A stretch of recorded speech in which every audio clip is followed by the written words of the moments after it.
port track. Steering left and watch out for the rocks. You've already got maximum thrust on both tracks, Tate. Are we getting any closer? Oh, you bet we are. As running the ground like a fox, and you hear the blighter scream. The cabin's screened for sound, remember? We can't all ride the turret, you know. Don't sweat. It's your turn next. Some hope. You like it too much. Don't worry. I know what I'm doing. Hey, I think it's time to break out the old bazooka, my lad. I think our baby's tiring. Don't try anything clever. Who, me? Just don't cream the head, okay? Give me credit for some sense, lad. It's bad enough having to fake the crawler's fuel consumption reports without having anything to show for it. At least this way we get to make a profit. You better make this kill a clean one, Nick. I'm getting a red light on intake 3. I think the air filter's clogged. Well, that's the last we have in stock. I guess next time we go out, it'll have to be on foot. There is a next time. The temperature's rising in the engine manifold. I'm almost in range. The heat exchanger's overloading. Almost there.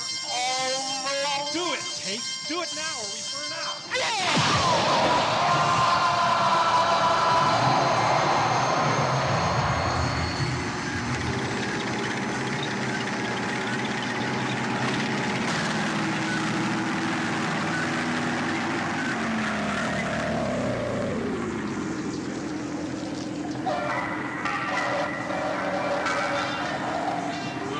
Look at the size of that thing.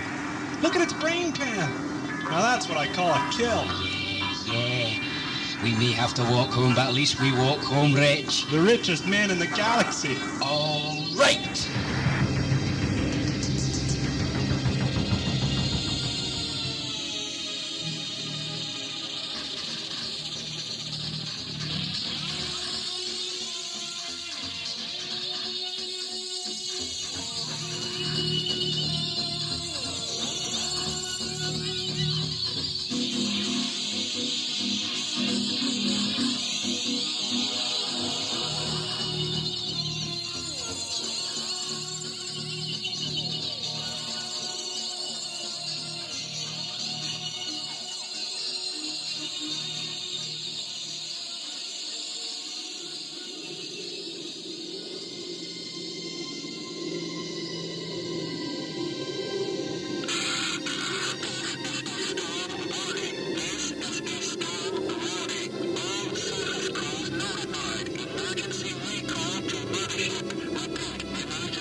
Now they tell us we've only been stuck in this sweaty tin can of a field lab for 3 weeks. Well, that's good old Captain Bragg for you. Always on the ball with reviews, news and views. Only thing is, he's got the news while we've got the views. I could wish it were the other way around. Right. Come to Klandros, garden spot of the galaxy. 8,000 miles of equatorial deserts, oceans of mercury fulminate and a landscape that melts if you so much as breathe on it. Damn planet's got a tectonic system so unstable a sneeze could unbalance it. And radiation storms that turn you in 3 seconds and fry you in 4. Not exactly the best place to bring your kids for a holiday. Oh, heads up, chum. Cometh the dragon. And which one of you lucky lads feels like a short trot on the landscape this morning? Oh, no chance, Phil. I didn't bring my lead umbrella. Besides, you take 2 steps outside the lock and the screamers get you. Not if you're quick, Tate. I gotta say, I would rather stay in here given the choice. You'd put down roots if that were humanly possible, Stringer. So it's just as well you haven't got the choice. By the way, you're the first on the EVA duty roster, so get suited up. Oh, which roster's that, Fowler? You know as well as I do there's been nothing posted on the bulletin board for more than a fortnight. The roster I've just written. It's all here in COBOL and logged. 2nd month, 3rd week, 4th day. First EVA forced to Stringer, so shut up and suit up. And do it now, we haven't got all day. Come off it, Chief. You can't ask the man to go out in this. See one of the robots. That's what we bought him for. I do hope your last comment was not a serious one, Tate. Those things cost more money than our combined wages for the next 10 years. It'd be more than my job's worth to send a robot out into a zone red weather alert. Oh, great. So what price you putting on a human life then, Fowler? 10 credits, 20? If a robot can't make it through the storm, what the hell kind of chance you think Stringy has? Let it go, Nick. You saw what the sand did to the crawler. Imagine what it'd do to an unshielded droid. Imagine what it'd do to your suit, man. Stuff as a brazier as that'd eat through your seals in an hour. It'll get into your life support unit, seize up your suit joints. If you lose the beacon, you'll be breathing methane faster than it takes to call the ship for help. And don't forget the screamers, Nick. The screamers are fast, but they're stupid. I can handle them. You're stupid if you think that. Coming from someone who loses at poker with your regularity and finesse, Fowler, you should take that as a compliment. Ah, come on, Stringy, let's get you suited up. Permission to leave the brig requested, ma'am? Granted. Take him down to the lock, get him suited up, and get him out of here. I want a full situation report in the captain's hand by nightfall. I want to make sure he knows we're still alive. Pleasant woman, isn't she? You don't let her get you down, chum. Just grin and bear it. Her tour of duty's up soon. Keep your nose clean and you'll outlast the old dragon yet. Might even end up with a new strike for your pains. Yeah, right. One for patience. Listen, Nick. Thanks for standing by me in there. I'm not always as quick with a comeback as you. I noticed. Witty repartee's not exactly your forte, am I right? Okay, here's the suit locker. Open her up and let's get cracking. Keep your eye on Fowler, Nick. She's carnivorous. You make one false move and she's going to eat you alive. Don't worry about me. You just watch out for yourself. With that transmitter off the line, you'll be on your own out there. Was it absolutely necessary to remind me of that? Don't be morbid. It's not conducive to mental health. It's my physical health I'm worried about. Hey. You scared? You bet. Good. You run better that way. Gee, your confidence underwhelms me. Catch you later, laser brain. Get out of here before I slam this door shut. Hey, enough with the noise pollution. Look at me. I'm gone already. Watch your back, chum.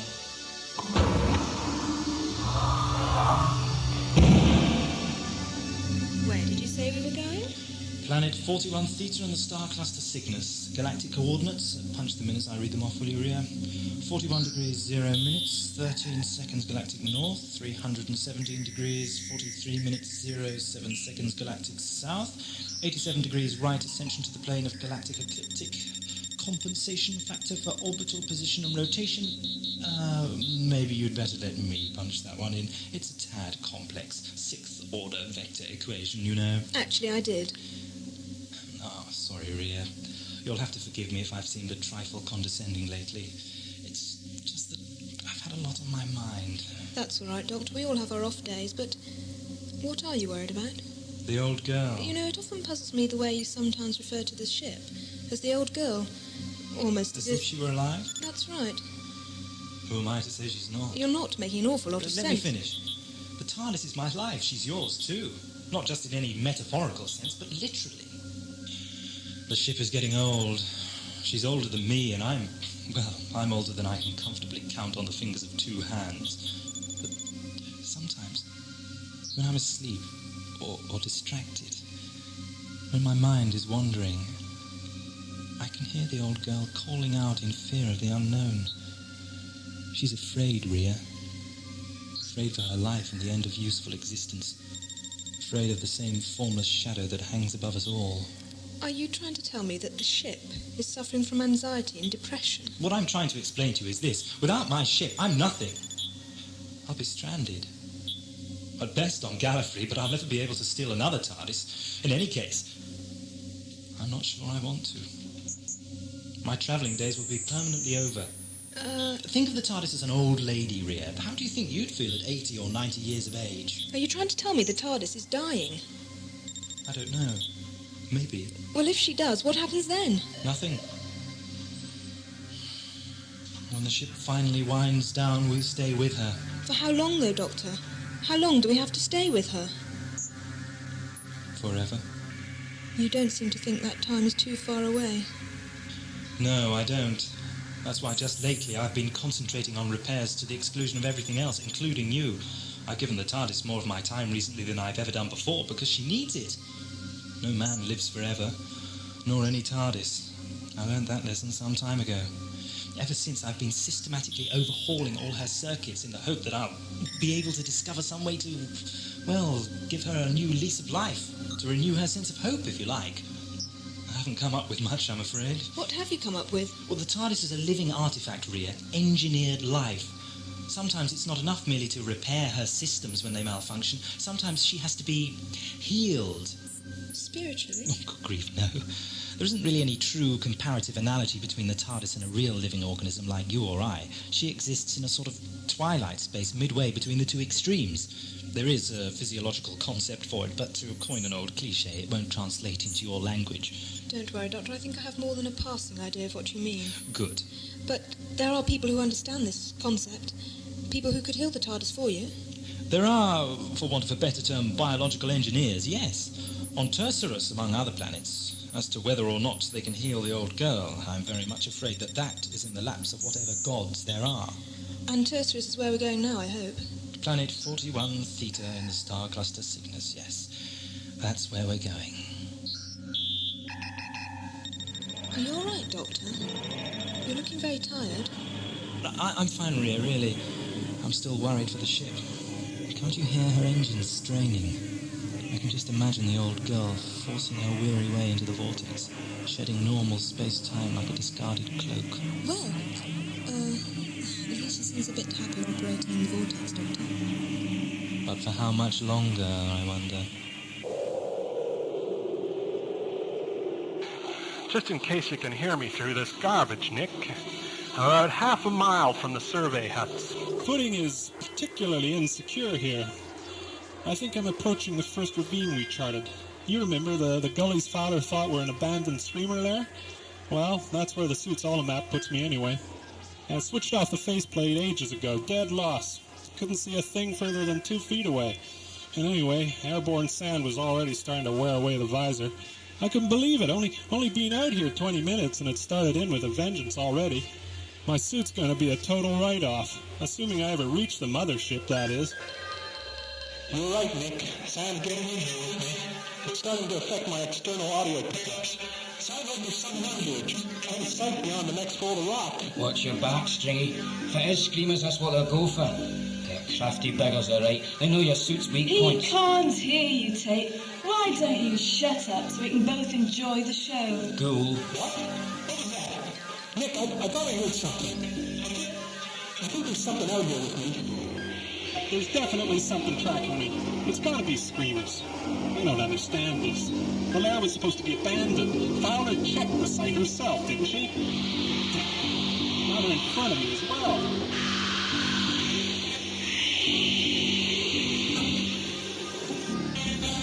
If you can hear me, Nick, I'm up to my sweaty armpits in the proverbial... There's screamers all around me. 4 or 5 at least, maybe a whole pack. I must be tracking my suit's heat exhaust. I'm going to try switching off my life support gear and sneaking around them. Can you try to get the geological laser into the survey tower and fire a few blasts my way? You can home in on my audio signal. The concussion might scare them away, or at least confuse them long enough for me to get past. Yeah, right. Fowler, help me get the laser off its bracket. We've got to get up to the tower. Fowler, come on, you heard the man. We might be his only chance. You'll never make it in time, Tate. Even if you do, if you manage to line up a shot, and if the laser can punch a beam half a mile through that garbage, you're just as likely to hit him as the screamers. Face it, Tate. He's dead meat. There's nothing we can do. Nothing you can do, maybe. I'm going to at least try to. Nick, if you've got that laser, now would be a singularly appropriate time to use it. I can hear them moving, Nick. They're all around me. I can hear them breathing. God, I can hear them grinning. I think they're gonna...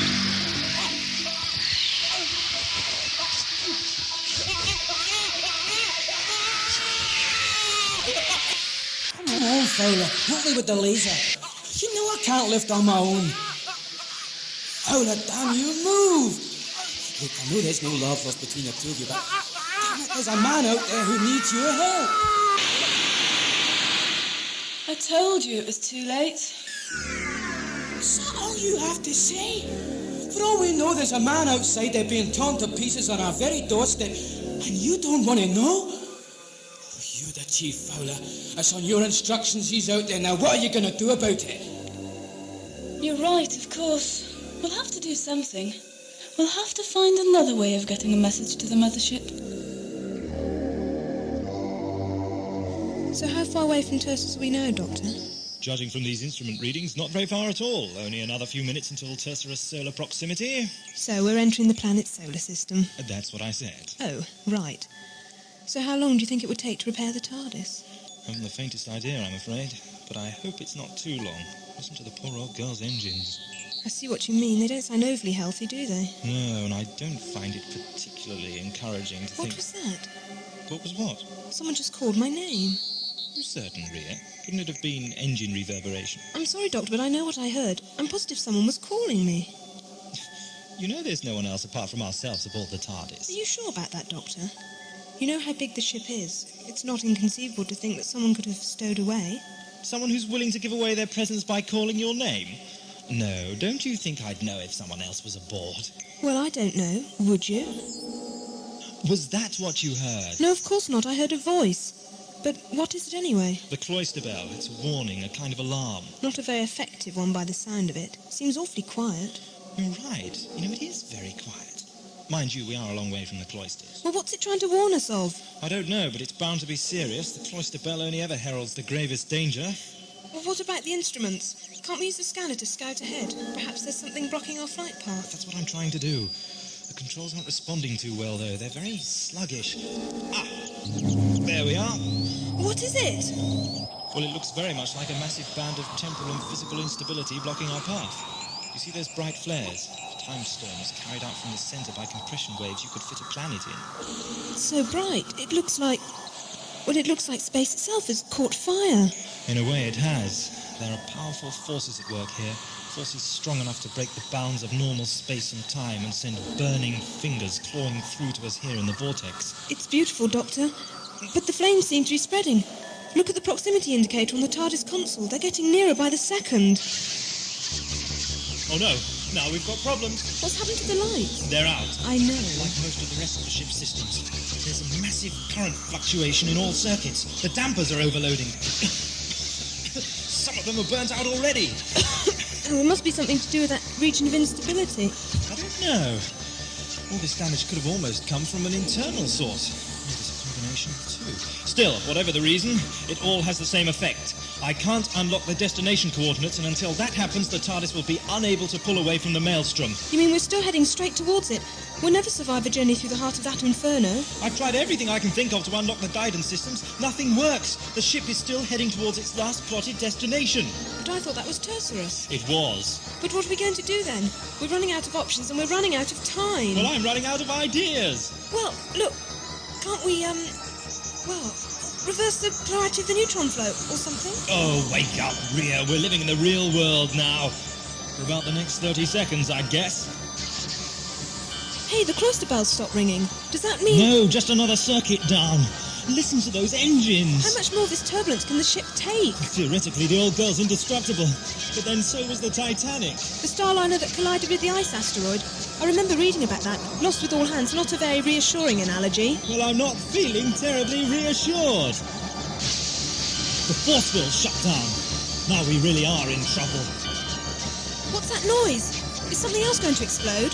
Must be a side effect of the maelstrom.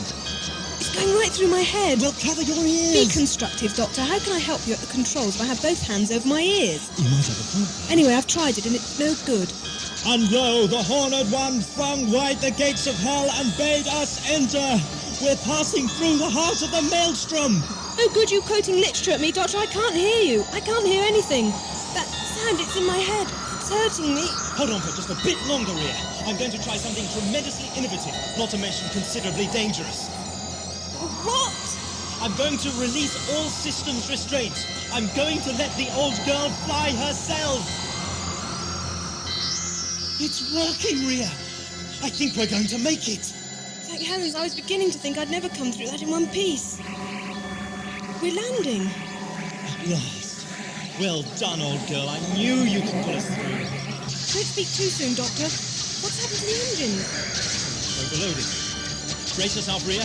With nothing to push on our land for, there's going to be a very large...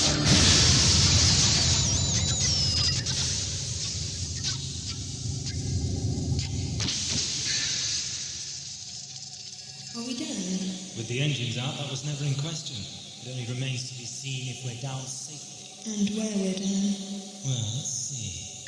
No, that can't be right. Some of the instruments are offline, but according to the few remaining intact, we've landed on Tercerus. You sure, Doctor? Look at the scanner. That doesn't look like the kind of planet where civilization could exist. Rocks and sand and wind and more sand. You're right. I don't think we're going to find a trace of intelligence here, which is a shame because without help, I can't see the ship moving another inch. You mean we're marooned as well as lost? Unfortunately, yes. Doctor, That's exactly what I meant. Ria, what's the matter? Can you give me a hand up, please, Doctor? Certainly. Very There you are. tired. What's the matter with your hand? Oh, I must have cut it when we crashed. It looks like a nasty scrape to me. Here, I'll see if I can... No, get some- Doctor. It's all right. See, it's already starting to clot. Are you sure? There's always the infirmary. No, I tell you, it'll be fine, really. It'll be fine. All right, it'll be fine. Good. Now that I've managed to convince you of that simple fact, I think I'll go to my room. I'm feeling very tired. I know life aboard the TARDIS is not always a bed of roses, Ria. But why do I get the feeling you're holding something back? It's so good to get out of the light. My eyes are killing me. Hello, bed. Nice to know you're here when I need you. I feel like I could sleep for a lifetime. Where do you stow the null-grav lifters with the geological specimens, Fowler? I'm going out, and the laser's coming with me. Are you seriously planning to go out in that muck after him? Seriously. I want you to stay by the damn radio, too. I don't want to get sliced apart like Stringer. And if, by some miracle, he has survived, I might need help to get him back. How do you know you can trust me? Ever heard the word blackmail, Chief? I'm taking the log recorder with me, the one containing a complete transcript of our conversation for the last 4 hours. I know I can count on your help if you don't want that information to reach Captain Bragg. You're forgetting who's mission controller, Tate. I could have you put up before the board on countless charges of insubordination. Which will be nothing compared to negligence resulting in a team member's death, which is what they will pin on you, Fowler, if you don't cooperate now, I promise you. Think it over, but don't take too long. When you put it that way, I don't really have a choice. I'll help you sit up. Forgive me if I offend your sensibilities some more, Fowler, but I don't trust you even that far. I'll manage by myself, thanks.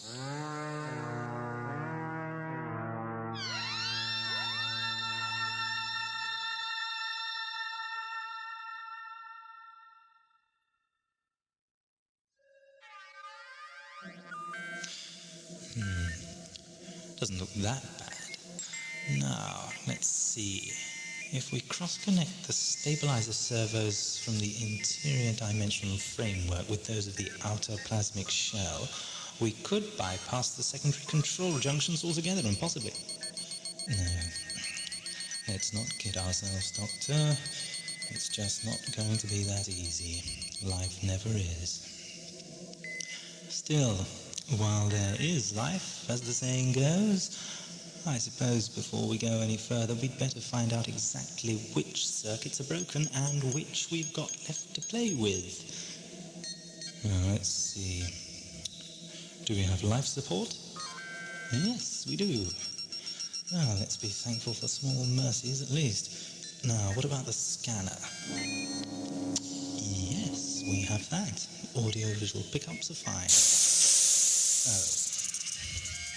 But we don't have any normal space vector coordination or temporal dynamic systems. And the only way the engines are going to move the ship would probably cause them to explode. Still, look on the bright side, at least the clocks are still working. That does make a change.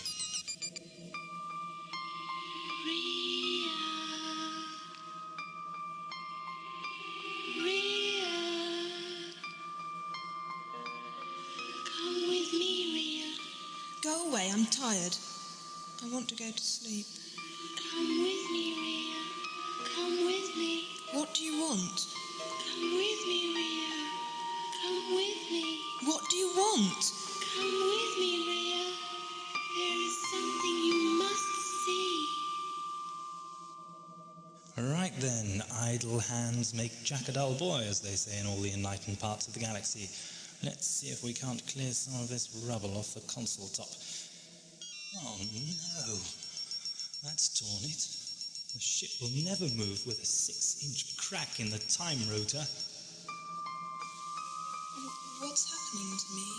I feel strange. Where are you taking me? Physically nowhere. That doesn't answer my question. Don't close your mind to me, Rhea. You must trust me completely. Do you trust me? How can I? I have no experience upon which to base such a trust. Discard your moral misconceptions. They are no part of you. They originate in the mind of another. Let them go, Rhea. Let them go, and open your mind to me. Who are you? You know me, Rhea. We've been close for so long. All the years of hate, the domes. Father, I can't as much as I want to open up to you. And I do. I just can't. Where are you taking me? Back, Rhea. We're going back to the punishment dome. Marooned! No wonder the cloister bell was ringing. What? An audio signal from outside? What could be alive out there? Take Colin Fowler. I hope you're listening to me carefully, Commander, because I'm approaching the gullies. Now, there's no sign of any screamers yet. But then there's no sign of Stringer either. It's spooky. As though the ground's opened and swallowed them all up. Everything's still out here. As still as it's possible to be on this godforsaken planet anyway. I don't like it. It's too damn quiet. No, not there. Not the dome. Going back, Rhea. Back. He burnt me. He built you. You're an artificial construct, Rhea. But I'm alive. Engineered life. We are the same. Rhea? Are you awake? Sort of, Doctor.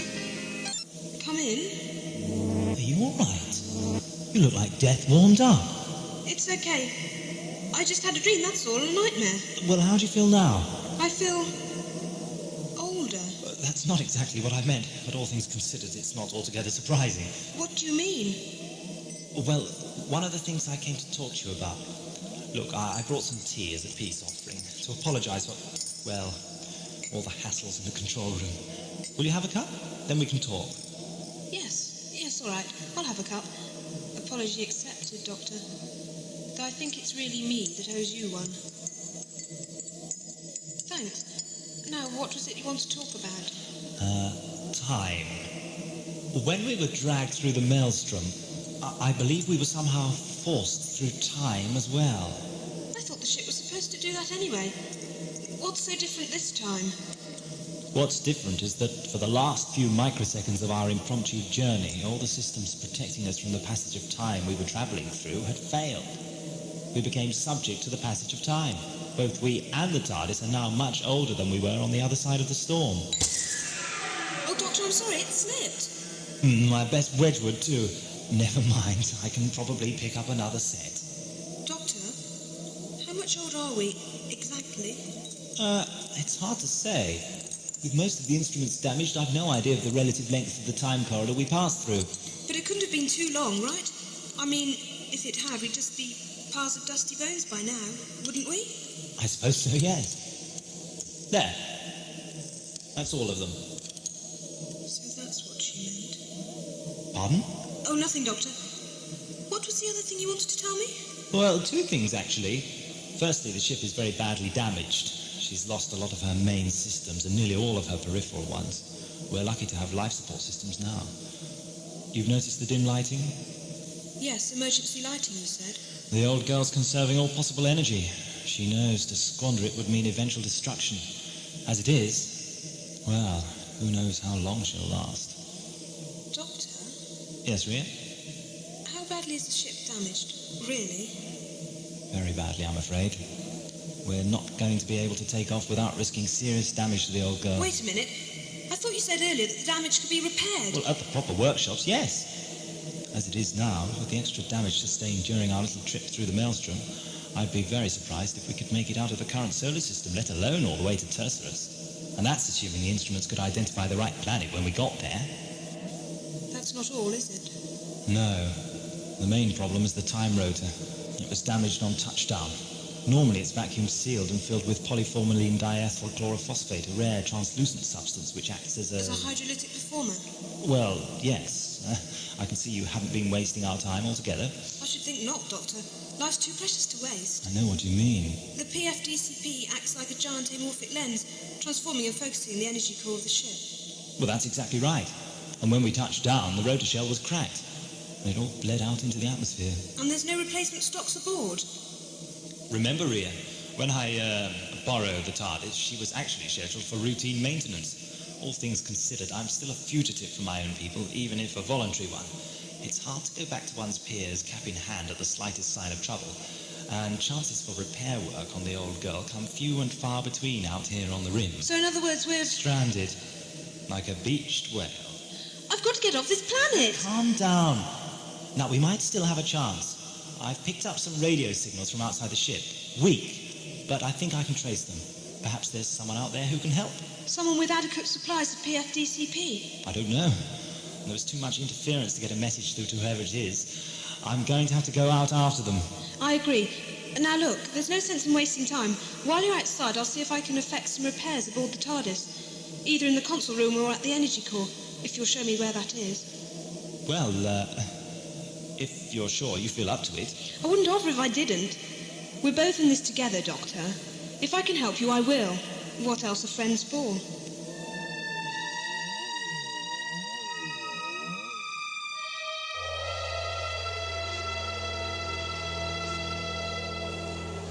Well, I'm here.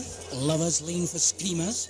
The winds are frost 19, the temperatures are cozy minus 70 degrees, but what do you know? Not a courting couple in sight. Surely it cannot be me inoffensive little self that's made them all run and hide. No, it cannot be. I'm sure I checked the suit's odor neutralizers before I left the compound. Oh, cut the third-rate comedy slime, you creepy zero. Just get on with the job. Or I might choose to sever your term of employment as well. Well, I'm outside now. You better give the console room a few moments to repressurize before you start work on the console. All right, Doctor. Though with the force field out of commission, I only hope the doors retain their integrity. Just be sure to keep a breath screen with you at all times, and be careful. I don't want you to end up like another whifferdil in a Traxxas mind. Whatever's that supposed to mean? Let me tell you a story. The whifferdil is the only surviving life form of Canaris major. The now extinct dominant life form on that planet used to cage them and take them into the Traxxas mines as a cheap method of detecting the presence of genetically damaging gases. You said extinct. Wasn't the method effective? Oh yes, quite effective to start with. But the Arushu, although brilliant mine workers, were not particularly renowned for their towering intellects. So when the whifferdils began to adapt their bodies to the heretofore poisonous gases present in the Traxxas mines, the unlucky Arushu, having all four of their beady eyes fixed firmly upon future profits, didn't notice, with the unfortunate result that they were all wiped out by a strain of a genetic malady previously unknown on Canaris major, leaving the whifferdils, now able to change shape at will, to live long lives of carefree abandon, and incidentally to become the richest Traxxas merchants in the galaxy. Sometimes, Doctor, I find your sense of humour terribly unfunny. Oh, I'm sorry, Rhea. I didn't realize genetics was a pet hate of yours. I thought you were interested in the sciences. Look, forget it, all right? Will the console room have repressurized by now? I want to start work on the systems. Oh, I should think so. Good. Then if you'll excuse me, I'd better see if I can get on and repair some of your damage. Yes, you do that, Rhea. Meanwhile, I'll keep fishing. I get the feeling that sooner or later I'm going to come up with something a lot bigger than a gumball jack. Why does he do it? Why does he keep needling me? Aren't I in enough trouble already? I would have said so. Yes, but you weren't asked. So why don't you go and...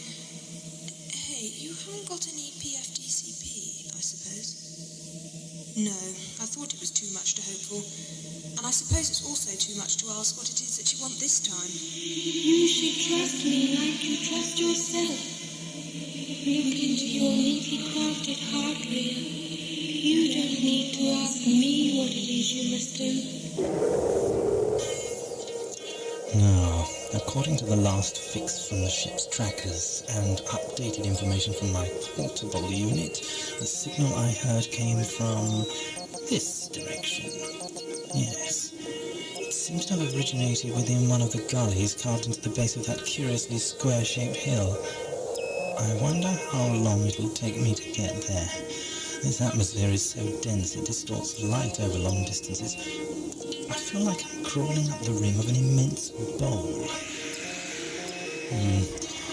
Hope the journey doesn't take too long.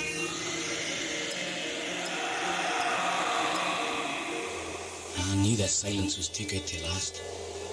Right, fella.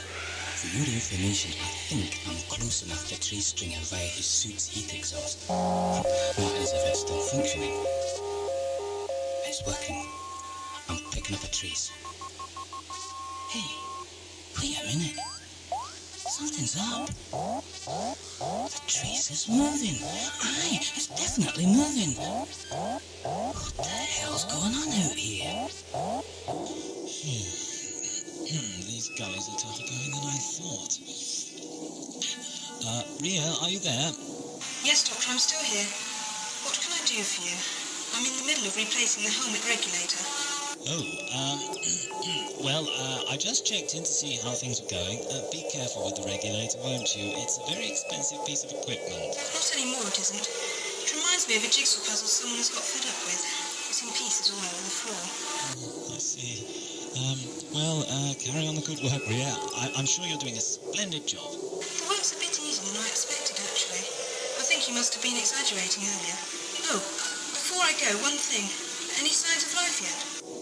According to the tracker, I'm quite close to the last transmission site. Funny though, now I'm actually here, I can't seem to get a precise location. I must have spent the last half hour or so following the tracker around in ever-decreasing circles. Stop following the tracker, Doctor. Follow your nose. Yeah, I've tried that before. It only ever leads me into... Gosh. Doctor? Hello? Doctor? What's happened? Doctor? Trouble. It's all right, Rhea. I just tripped over a block of rubble and winded myself. Be careful. You know what the smallest tear in your suit would mean? Definitely. Right. I'm going to get on with the repairs. Assuming you can stay out of trouble long enough, I should have the time rotor patched up by the time you come back. See you later, Doctor. Admirable. You would make a consummate actress. Now, if the repairs are complete... They're nowhere near complete. They're merely the best I can do with the materials available. I sympathize. But you know what you must do. Yes, and I don't have to like it. We all have to do things we don't like, really. Sometimes the smaller evil will prevent a larger one. Then, who can say whether the smaller evil was really an evil at all? Everything is relative, and if you cannot perform this one small evil... I know. I'll die. Look, I can't do it. You can try to kill me if you want, but I can't do it. I will not take your life. Aren't you getting a bit confused? If you don't plan to kill me or threaten me with more enhanced memories of the punishment dome, how do you expect to manipulate or blackmail me? Your threat has no substance. Again, you are in error. In the first place, I do not threaten. I merely inform you of circumstances beyond your control. In the second place, I will not kill you. That doubtful task I must leave to the passage of time.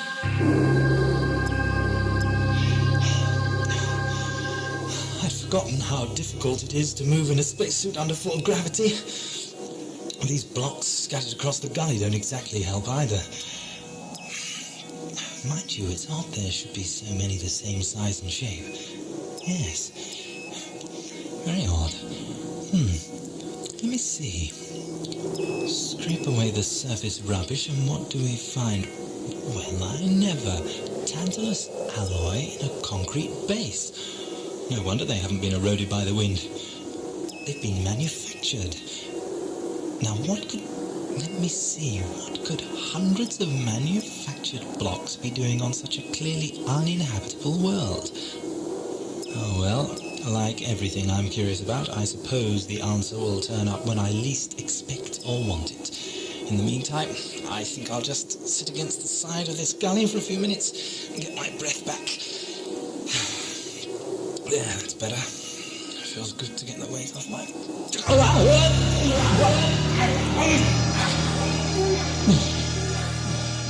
What?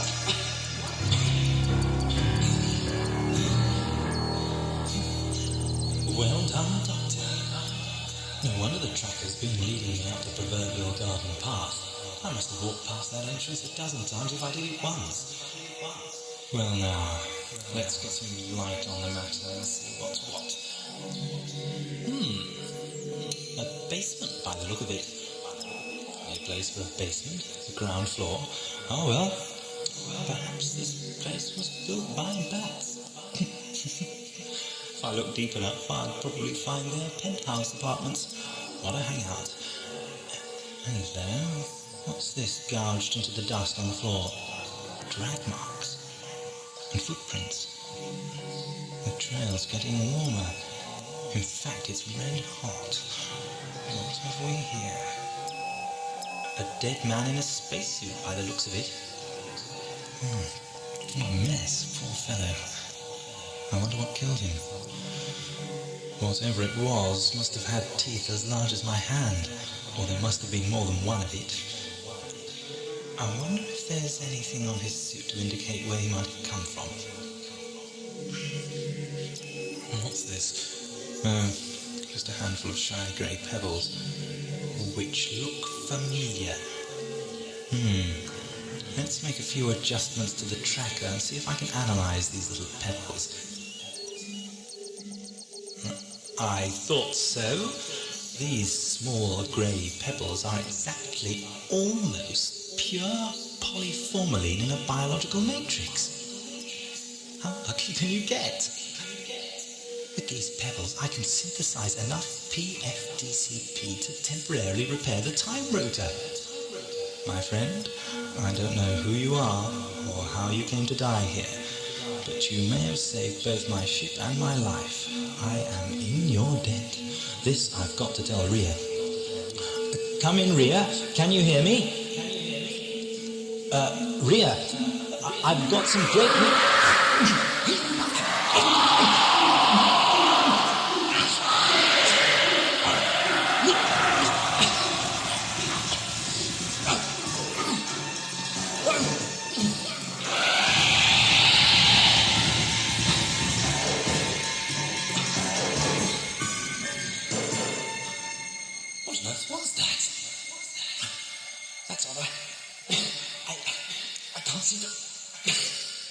Where's the torch?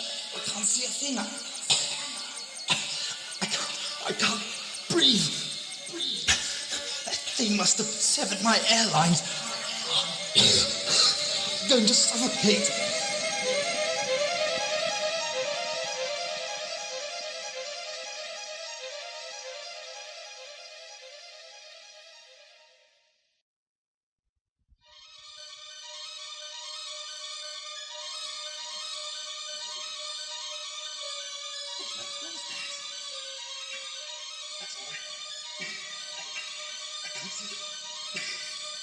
Where's the torch?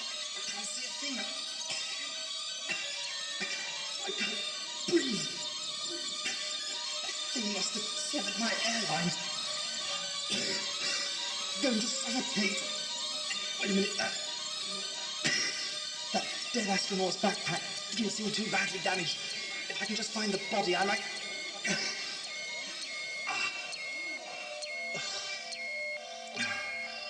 Oh, that's better.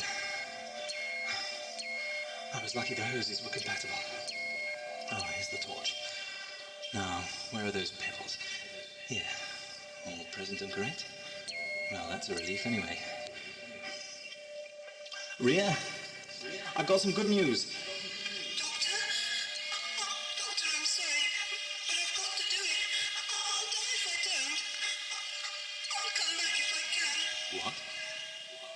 Rio, what's the matter? You sound... Ria? Ria, no, what do you think you're doing? You'll kill her if you try to launch. Ria! How could you do it? How could you steal my shit?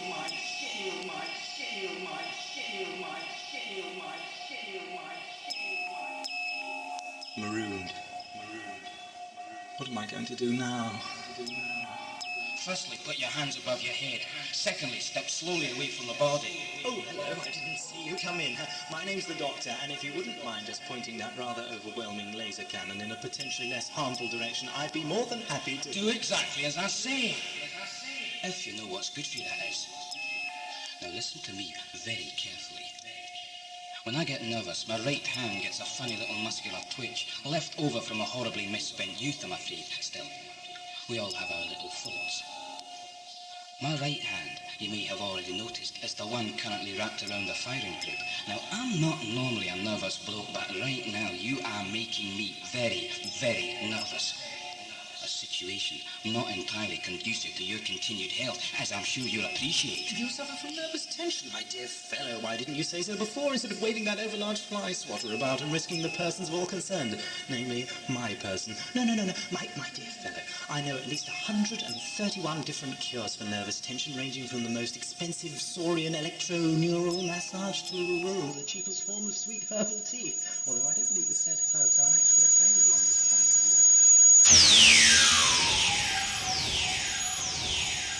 Although, on the other hand, if it's escape you're worried about, don't. You see, there's nowhere left for me to escape to. I'm glad we finally understand each other, Doctor.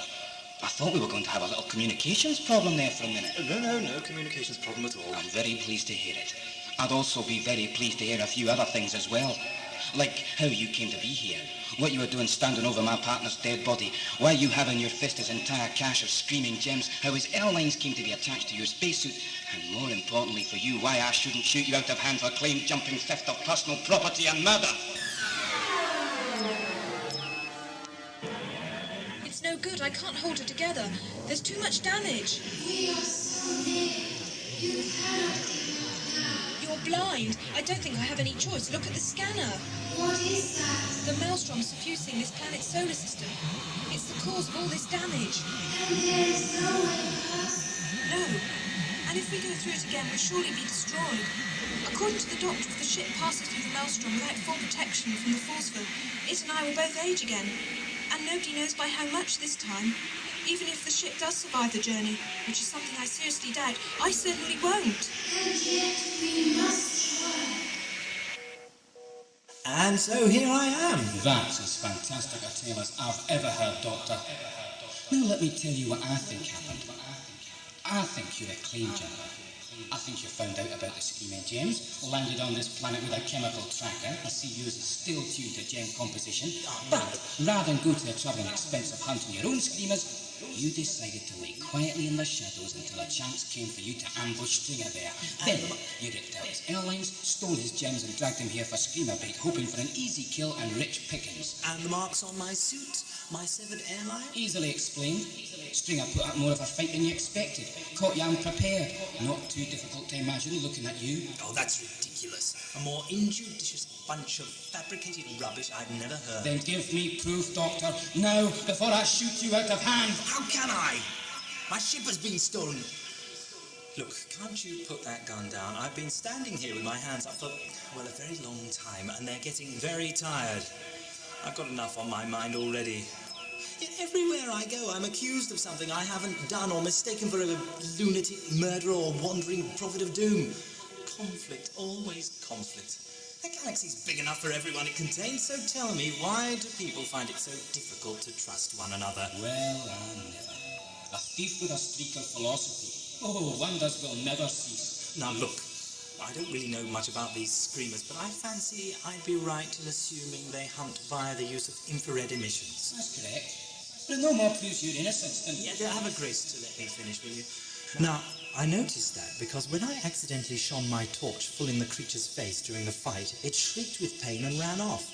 Now, obviously, the heat from even such a small source of light so close was too much for it, Now, if you'd care to examine your dead friend's suit pouch, you'll see what I discovered earlier. All I can see is the usual stuff carried in all standard issue spacesuits. Patches, emergency rations. And if you examine the ring pull on one of the self-heating cans of food... It's been activated. Someone has deliberately heated up the can and left it in his pouch. Someone who wanted your friend dead. You'll note the heater is now cold. Now, if that's the model I think it is, those cans retain their heat for some hours. So even if I had pulled the tab after killing him as an alibi to cover my own tracks, the heater would still be functioning. And if I am innocent of that crime, surely it follows that everything else I've said is true as well. Wouldn't you agree? Reluctantly, yes. Then why don't you put down the gun and tell me some more about this place? All right, but outside, this place gives me the creeps. I don't think so. The light from our torches will keep away the screams for the time being. It's snug and quiet in here.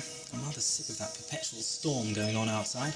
Besides, I'm curious about this place. Fowler thinks it's an abandoned screamer lair. Hardly abandoned. Who's Fowler, anyway? Your dead friend? Oh, selective deafness, Doctor. No, Fowler's our mission sub-controller. If I'm going to tell you anything, I'd better tell it from the start. Sounds like the kind of situation where one might wish for a good hot pot of Darjeeling. To what? A tea. Eh? Don't forget it. Right. Well, the planet we're on is called Klandros. It's part of the Cygnus cluster. It's a bit of a wreck, as you've seen. I've heard it referred to by some as the planet God chewed up and spat out. Only one or two forms of indigenous non-sentient life, the main one being the Screamers. I'll come back to them. Me, Stringer and Fowler form one of 15 three-man crews dispatched from a terrestrial science ship. Up to now, the crews have been spread all over the planets of the Cygnus cluster, collecting information for the Library of Science on Earth.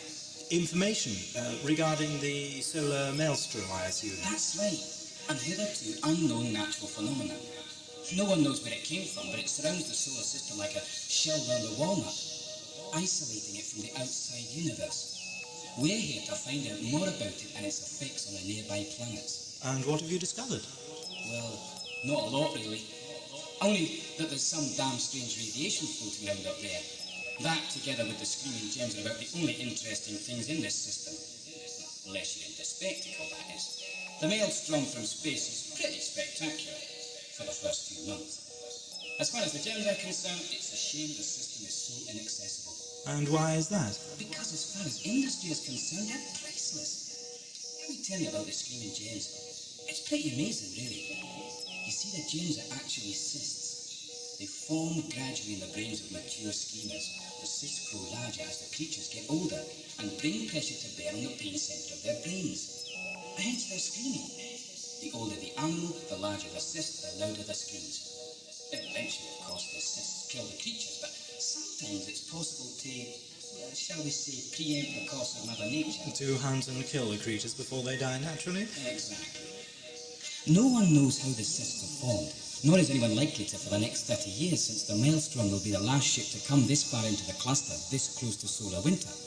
But one thing's for sure. Whilst conducting a chemical analysis of the stuff during an unfortunately rather rushed autopsy, Stringer and I discovered the cyst structure to contain quantities of a chemical which is a derivative of an extremely rare substance called Traxus, used exclusively in the manufacture of expensive types of electronic circuitry. And since the Maelstrom, or another ship like her, is not likely to return here for at least 30 years... You plan to hoard a secret supply of screaming gems, releasing them into the mainstream supply gradually so as not to flood the market, of course, and thereby make yourselves rich. You catch on quick, Doctor.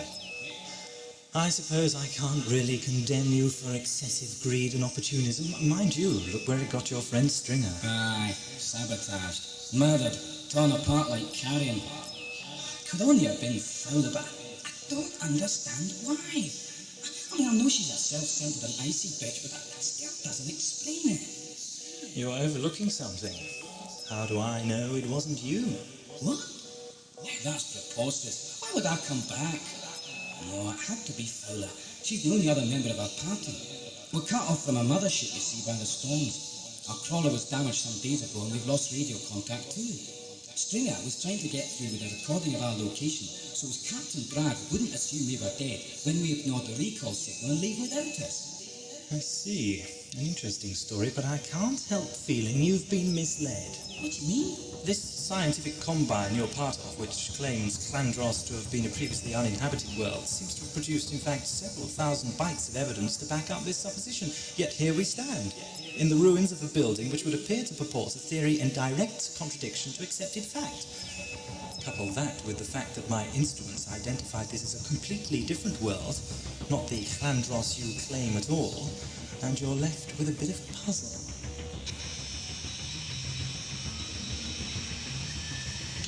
That sound, it's making a pincushion out of my brain. We must be getting close to the Maelstrom boundary. I can't concentrate. You must join home. Complete the coordinate settings on the destination control. My head, I can't think. Clear. What? Controls won't work. I can't help you anymore. Lady, I have known you, and we will die together, sister. Well, Doctor, now you've convinced me of your innocence. There's only two things left to do. And what are they? Firstly, I see. His will specified cremation, did it? no, he wanted a planet burial. But I wouldn't bury my worst enemy on Klandros, Doctor. Here they dig you up and eat you. The screamers are carnivorous. Omnivorous, actually. That's why there was so little left of him. Which reminds me of my second priority, which is to get the hell out of here before we end up like him. Have you forgotten everything I've said? What about this building? It could become the most fascinating scientific discovery of your century. Oh, when is that, by the way? A 35th century Old Earth calendar, translated into modern equivalents. Never mind. I never did get the hang of the new terrestrial calendar. Too many months and not enough leap years. Plays havoc with your birthday. Still, nobody's perfect. Screamers are, Doctor. Perfect killing machines. So I suggest... Almost perfect. Oh, yes. You frightened one off, I forgot. But listen to me, Doctor. This may well be the biggest scientific discovery of my or any other century for that matter, but it's also an occupied screamer lair, possibly the biggest on the continent. Believe me, I've considered all the pertinent data. Now, if you will be so good as to tell me how long your torch will last, I plan on a small expedition to the bowels of history. All right, Doctor, but I suspect you're going to be the death of me. The torch has got solar carbide batteries. It also runs off a power pack. It'll last as long as my suit does, and that's good for another few hours yet. Good, splendid. That's what I thought. Look, Doctor, you quite sure you want to go through with this? I've got Stringer's pack and pouch. I want to get back to the Sylvie huts and confront Fowler with their latest piece of skullduggery. I owe her one, Doctor. She killed my friend. Forget her, Tate. History takes care of people like that. And revenge has never been the best excuse to go riding off to death or glory. Think it over, with your brains, not your biceps. Why, in all space, should I listen to you? Look at me. I'm almost convinced I should do as you say, and you still haven't given me a reason why. Don't get worked up, Tate. There's always a reason. There's a reason for everything. And in this case, the reason is... I have a hunch.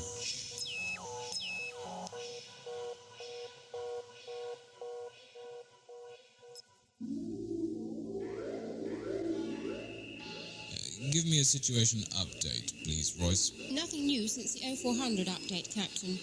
Atmospheric turbulence is still worsening. Weather deterioration is following all the predicted patterns. According to the Met Boys, we're definitely moving into planetary winter. They said that twice last month, as I recall. What's the latest word on the surface cruise? Teams 1 through 12 are aboard, sir. 14 and 15 are docking now at the starboard locks. They should be secure in, 20 minutes. That still leaves crew 13 unaccounted for. Isn't that Fowler's mark? Yes, sir. They still haven't acknowledged the storm warning. Right, I want all recon drones aboard in 30 minutes tops. Send Thompson to oversee the transfer of samples and tapes to the science division. He's top of the duty roster. And get the ship on amber. I want to be sealed for space in no more than 3 hours. Right, sir. Sir, what about Fowler's team? She's got 3 hours. After that, we risk storm damage if the maelstrom is still thinned down. Very good, sir. Thomas, get down to the docking facility on the bounce. Braggs wants to oversee science transfer. Try to blackmail me, would you, Fowler? I have a bad feeling about this. Trust me, I have so far. All it's done is got me 4 floors deeper into this rat warren. That's 4,000 yards further away from the entrance than I feel entirely comfortable with. Yes, but don't you find it fascinating? All the hundreds of different rooms we've discovered, each hermetically sealed against decay. As if each were a repository containing who knows what wealth of alien knowledge from centuries past. Precisely my point. Who does know? We've been unable to open a single door as yet. Please try and restrain your natural exuberance. You must learn the value of patience if you expect ever to get anywhere in this galaxy. Now, what have we here? More ramps leading upwards. What's new? Doctor, this building is huge. It must occupy the entire inner space of the hill. There's a thought. Didn't you think the shape of the hill at all odd when you were outside? Almost symmetrical. Now you come to mention it, it seemed curiously irregular for a natural phenomenon. And Klandros is renowned for its high-velocity winds and abrasive airborne particles, am I right? Uh-huh. Then I submit that what you assumed to be a hill is in fact nothing of the kind. It is instead an installation that was buried beneath the surface in the pre-maelstrom days of the world's history. The ensuing centuries of unceasing storms and extremes of temperature have literally worn away the ground until all that's left is the outer shell of this building, now projecting above the planet's surface. And the gullies we both travelled through to get here are nothing more or less than the remains of its foundations. The damn hill's a quarter of a mile high if it's an inch. Proves they were a technically adept race, doesn't it? To think all this has been sitting on our laps for the past 3 months and we wasted time hunting screamers. An obvious case of being unable to see the wood for the trees, I should imagine. Ah, but it didn't really do them any good, did it? Whoever they were, assuming this is a shelter of some kind, that is. How do you know? Neither of us has any idea what's inside those hundreds, possibly thousands of locked rooms we've already seen. It could be preserved bodies, it could be anything. Hello, what's this? Dead end by the looks of it. A huge metal wall covered in grime spanning the whole width of the corridor. Dead end? That wouldn't be very logical. Corridors are for going places after all. Now, shine your torch over here. Something has scraped away the muck recently too, by the looks of it. Do you know, I get the feeling we're not the first to come this way. Now, I wonder what will happen if I push this button. You dang idiot! This is ancient. You bring the roof down with your meddling. But whatever I've done, it's too late to stop it now!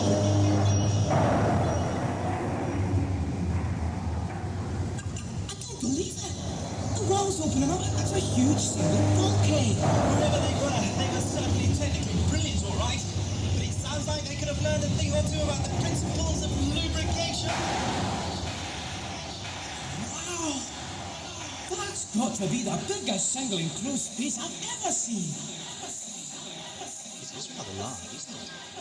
Look, shine your torch over to the far wall. I can't. The beam won't reach that far. Exactly. It must fall short by thousands of yards. Forget the walls, Doctor. Look at the floor. It's covered in bones. Thousands, millions of bones, skeletons. We've found a screamer graveyard. Oh, come on, Doctor. There should be hundreds of thousands of intact skulls amongst that lot. Tate, wait a minute. You don't know what might be alive down there. Ah, but I know what's dead down there. Enough screaming gems to last 100 men a lifetime. Easy pickings, Doctor. Like pebbles on a beach. The fool. If men had wings, they'd be magpies. Mind you, I suppose I could do worse than grab a few myself. Just in case the old girl gets back. Just a few. Hang on, Tate. I'm coming down as well.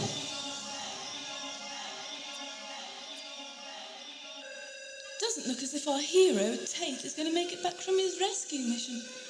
What a shame. So much for BRIGGS agents. Try to frame me, would he? Try to use those two incompetent fools to besmirch my record. Obliterate my last chance at fame. Well, I'll show him a 100% track record of research excellence if I have to walk back to the maelstrom and shove the damn results in his sweaty paws myself. Ha! Won't be needing you anymore, you tin box of rubbish. It was satisfying. Satisfying enough to do it again? Maybe, if Bragg were on the receiving end. Look at that beauty. 4 ounces of it's a gram. Come on, Doctor. Fill your soup post. Plenty here for the taking. No, thank you, Tate. I only needed a few and I've got them. No, I'm more interested in the giant machines scattered liberally throughout this chamber. Forget them, Doctor. They're dead like the rest of this planet. They're not important anymore. I wouldn't be so sure about that if I were you. Look at them. Huge mechanical edifices rising like islands from an ocean of bones, stretching off into the darkness like shadows of things to come, mocking us almost. They have an aura about them, Tate. An aura of doom. Don't try to put the wind at me, Doctor. I'll come when I'm ready. Great, my suit pouch is filling up. That's not going to be too long, I can assure you. This place is going to make me the richest man alive. Then you'll see, fella. You'll pay for his death. Tate, forget your gems. Get over here. A minute, Doctor. Just another... Now, Tate. All right, I'm coming. What's up? Up.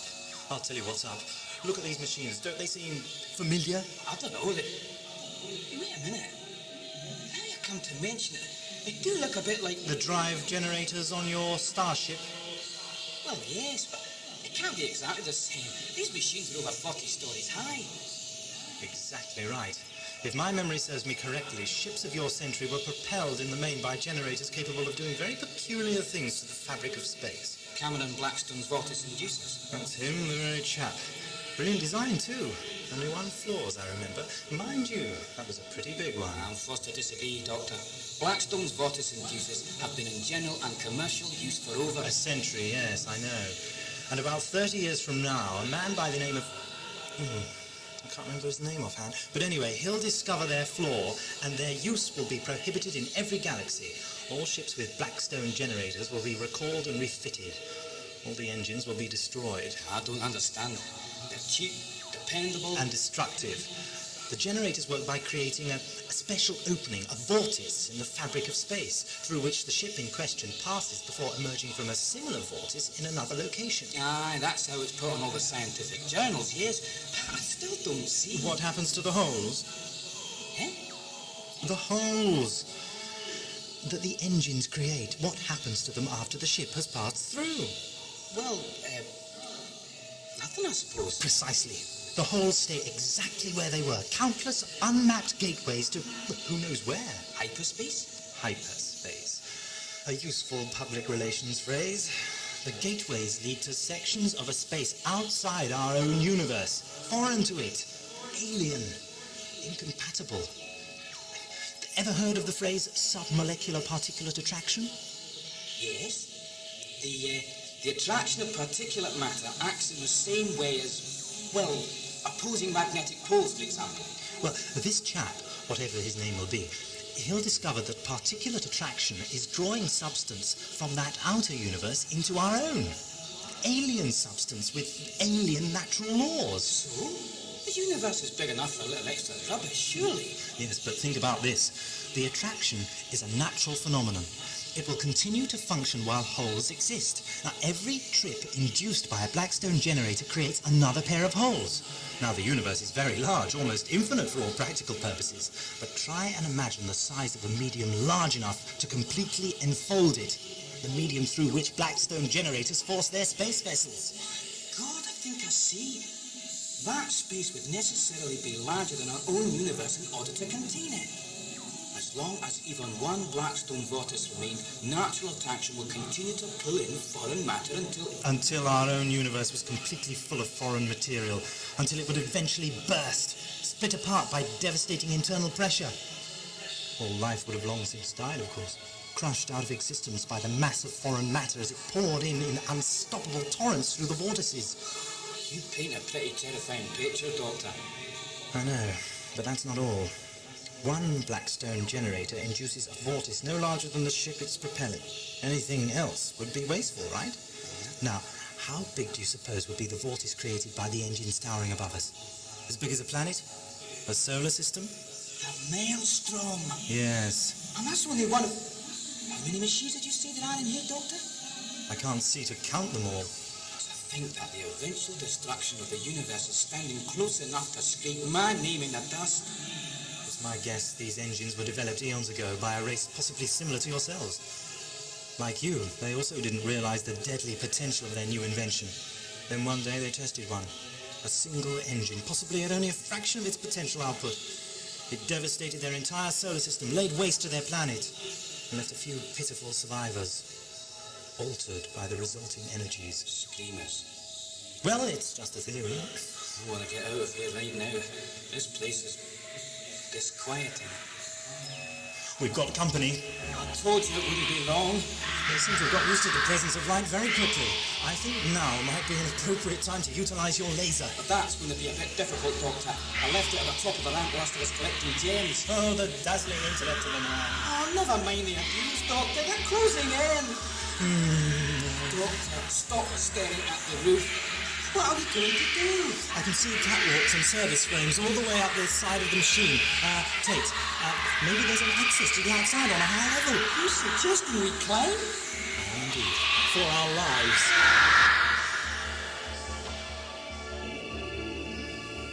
The last recon drone is docked and stowed, sir. Thompson reports all samples transferred safely. All surface crews are aboard and berthed, all except Crew 13, that is. Thank you, Sub-Commander. That will be all. Yes, sir. Sir, shall I maintain voice transmission, just in case there's someone out there still alive? I don't think so. Fowler would have reported in by now if she was able. I am forced to conclude that she and her team are either incapacitated, or it seems more likely, dead. Then shouldn't we send out some kind of rescue party, to make sure? Sub-Commander, we have just 1 hour left until specified departure time. That's not long enough to reach Fowler's last reported position and return, let alone set up a search grid. I won't risk more men and machinery in these weather conditions, and I refuse to allow my command to be jeopardized on account of 3 individuals. It's a difficult decision to make, Royce, that of life or death, but that's the responsibility of command. A responsibility I'm sure you will come to appreciate in time. Do I make myself clear? Perfectly, sir. Good. Then please continue with the pre-flight systems checks. Any last-minute hiccup now could be our last hiccup ever. You think they'll do anything on us, Doctor? Understandable. They do live here after all. I expect they know this place like the back of their scaly hands. Right. Now have I got everything? Tapes, microfiles of specimens? Yes, it's all here. Right, Bragg. Let's see you prevent a field commission this time.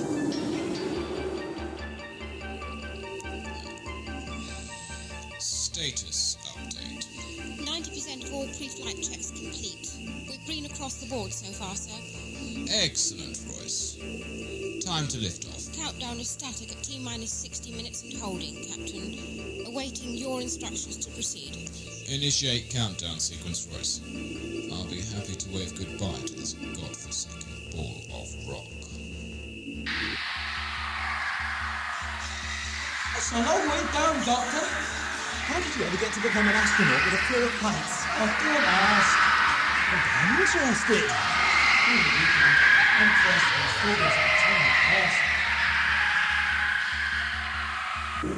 Tate was right. It is very quiet out here all of a sudden. I wonder where all the screamers are. They're still following us up, Doctor. Then it's just as well we've reached the top of the tower. I can't see any way out, can you? Well, if there's a lock control, it's probably buried under a couple of centuries of accumulated muck. We'll just have to look for it. Screamers will be on us in a second. I know. Quickly, grab all your cans of emergency rations. Pull all the tabs and throw them down the side of the machine once they've started to heat up. Perhaps that will distract them long enough for us to find the way out. All thrust yield estimates complete. All pre-ignition sequence checks complete. All pre-flight systems on power-up mode. T-minus 30 minutes and counting. Excellent, Royce. You are the epitome of efficiency. Do you think it might be possible to get a cup of coffee to the flight deck? All this activity is making me rather thirsty. The tanks are holding them, Doctor. How's it going your end? I think I found a release mechanism. Oh, thank God. Here, let me give you a hand. Good idea. The mechanism's as old as the hills. Or hill, anyway. It's bound to be stiff. Down there! You can reach the outside of the building from here. The doorway gives onto what looks like a spiral vehicle access ramp. It must once have connected the ground floor entrance to the building with the lowest level storage silos. That's lucky, Doctor. Luck? Rubbish, I make my own luck. Bad luck, Doctor. Look out below. Now let's just have one more check to make sure my fusion pistol's fully charged. Good. Oh, wouldn't it be good to gun you down, my dear Captain Bragg? Which part of you would I shoot first, I wonder? Which of your bones would crack the hardest? The knee? The elbow? Maybe I should send a low-power beam into your eyes. But then I wouldn't want to blind you to my other charms. It's wonderful to be so spoiled for choice. My compliments to the galley staff, Royce. The coffee is excellent. Just what I need to wash away the foul taste of this bitter, lonely planet. How is the countdown proceeding? We're currently at T-minus 23 minutes and holding. Holding? Would you care to explain why? Yes, sir. It appears there was a last-minute hiccup in the generator's port manifold. Engineering have a tech crew working on the problem now, but as yet they have no idea how long the fault will take to correct. I might have guessed things were proceeding too smoothly. Very well, Royce. Tell them to make all possible time with the repairs. I'm cutting my deadline too fine as it is. If we miss our launch window and have to wait 40 hours for the next one, we might as well forget about leaving Klandros at all. Hey, Doctor. I can't get a grip. I'm going to be able to slow down when we get to the Doctor. I wouldn't worry about that, Tate. Just hope the screamers haven't the witch to send a little reception party to the base of the ramp to meet us. All right. It's been 50 years since I've written a helter-skelter half as good as that. Mind you, I did at least have a plan that time. Wait a minute. It's pretty painful on the old knees. I think we better run for it before the screamers pick up our trail again. I've no firm desire to become the main dish on today's menu. I see what you mean. A case of those are served who only stand and wait. Oh, you have a tasteless sense of humour, Doctor. I wish the screamers thought I was as tasteless as you, Tate. That way they might stop chasing me. In the meantime, however, I suggest we keep on running. Are we still not cleared for launch, Sub-Commander? I'm afraid not, sir. Oh, just a minute. The tech crew is reporting all systems clear, Captain. Evidently the manifold was full of sand. They think it was... Spare me the technical details, Royce. Just proceed with the countdown. Must we keep running, Tate? I can't see any screamers following us. You don't know those things like I do, Doctor. Their tenacity is unparalleled. They never give up. Do you think we'll be able to make it back to the survey huts you told me about before they can catch up with us? I won't bank on it. They're pretty fast on their feet. Anyway, the survey installation is only made of prefabricated PVC slabs. There's no way it would stand up to a concerted screamer attack. No. The only chance now is to make a run for the mothership. We're more than halfway there already, so we might just make it. You know, it's funny. What's that? Up until today, I've never known the screamers to hunt in anything larger than small groups. And then for some reason, our presence back in the silo triggered off a massive retaliation. There must have been hundreds of screamers chasing us earlier. The mystery deepens. Hello? I can see a light not very far away. The mothership's running lights. We can't be more than half a mile away from her. Oh, look! There's another figure. Fauna. She must have decided to make a run for the ship as well. A sensible decision if my experience of planetary winter so far has been anything to judge by. Oh, you've missed the point. She and I have a score to settle. Tate, come back. Fighting here isn't going to do any good. Oh, drat the fellow. How do I always get myself into these high-stress situations? You'd think a man of my age would have more sense. Oh, for a cup of tea. T-minus 10 minutes until liftoff. All systems are green, Captain. Fowler! Fowler! Surprised little worm-faced spy still alive, is he? Oh yes, I'm alive. And I've got evidence that you engineered Stringer's death. Murdered her! And why shouldn't I have? Both of you were under orders to sabotage the mission, so my report would read a failure. My last chance at recognition, Tate. Why should I allow you to nothings to stand in my way? I don't know what you're talking about. Don't compound your sins by lying to me, Tate. I despise liars even more than I hate saboteurs. Why can't you just own up to it and submit to punishment like a man? Just let me kill you.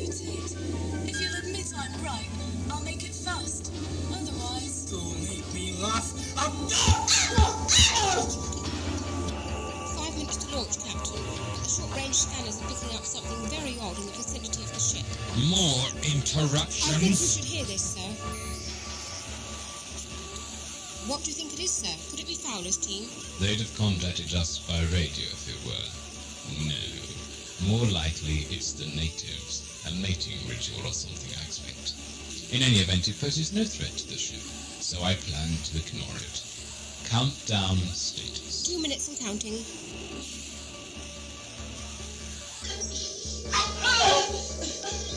Look at them, like two Kilkenny cats.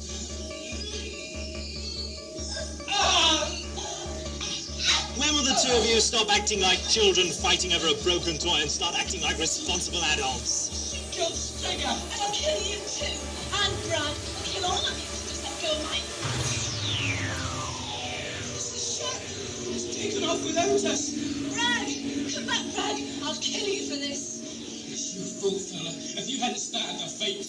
What do you mean if I hadn't started the fight? There once were two cats of Kilkenny. What? Who each thought that there was one cat too many, so they fought and they hit and they scratched and they bit, till instead of two cats there weren't any. Children's rubbish. Nursery rhymes hold a wealth of knowledge if you'd only open your mind to it. Now just shut up, both of you, and listen. They found us again. Screamers? You've led the screamers here. Brilliant. Now we're all as good as dead.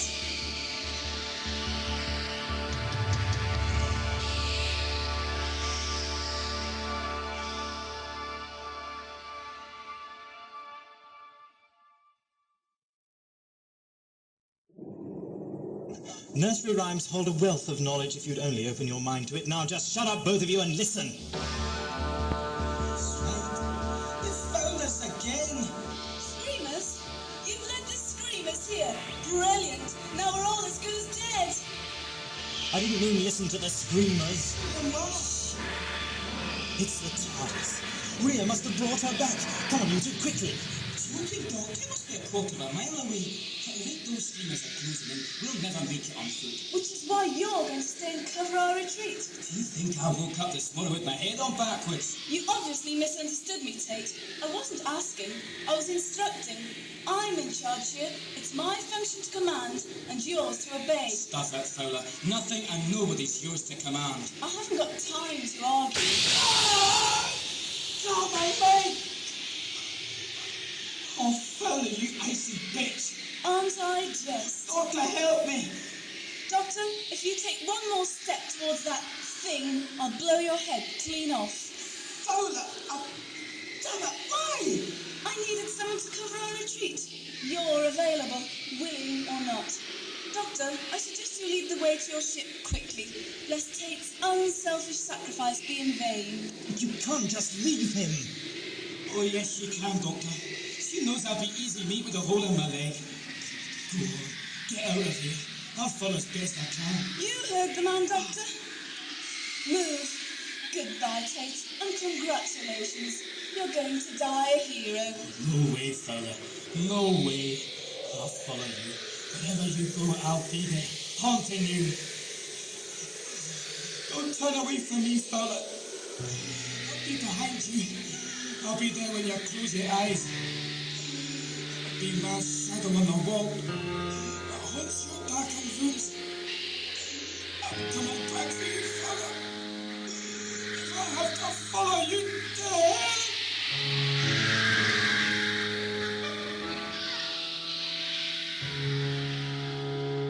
So this is your ship. Small, isn't it? Still, any port in a storm, I suppose.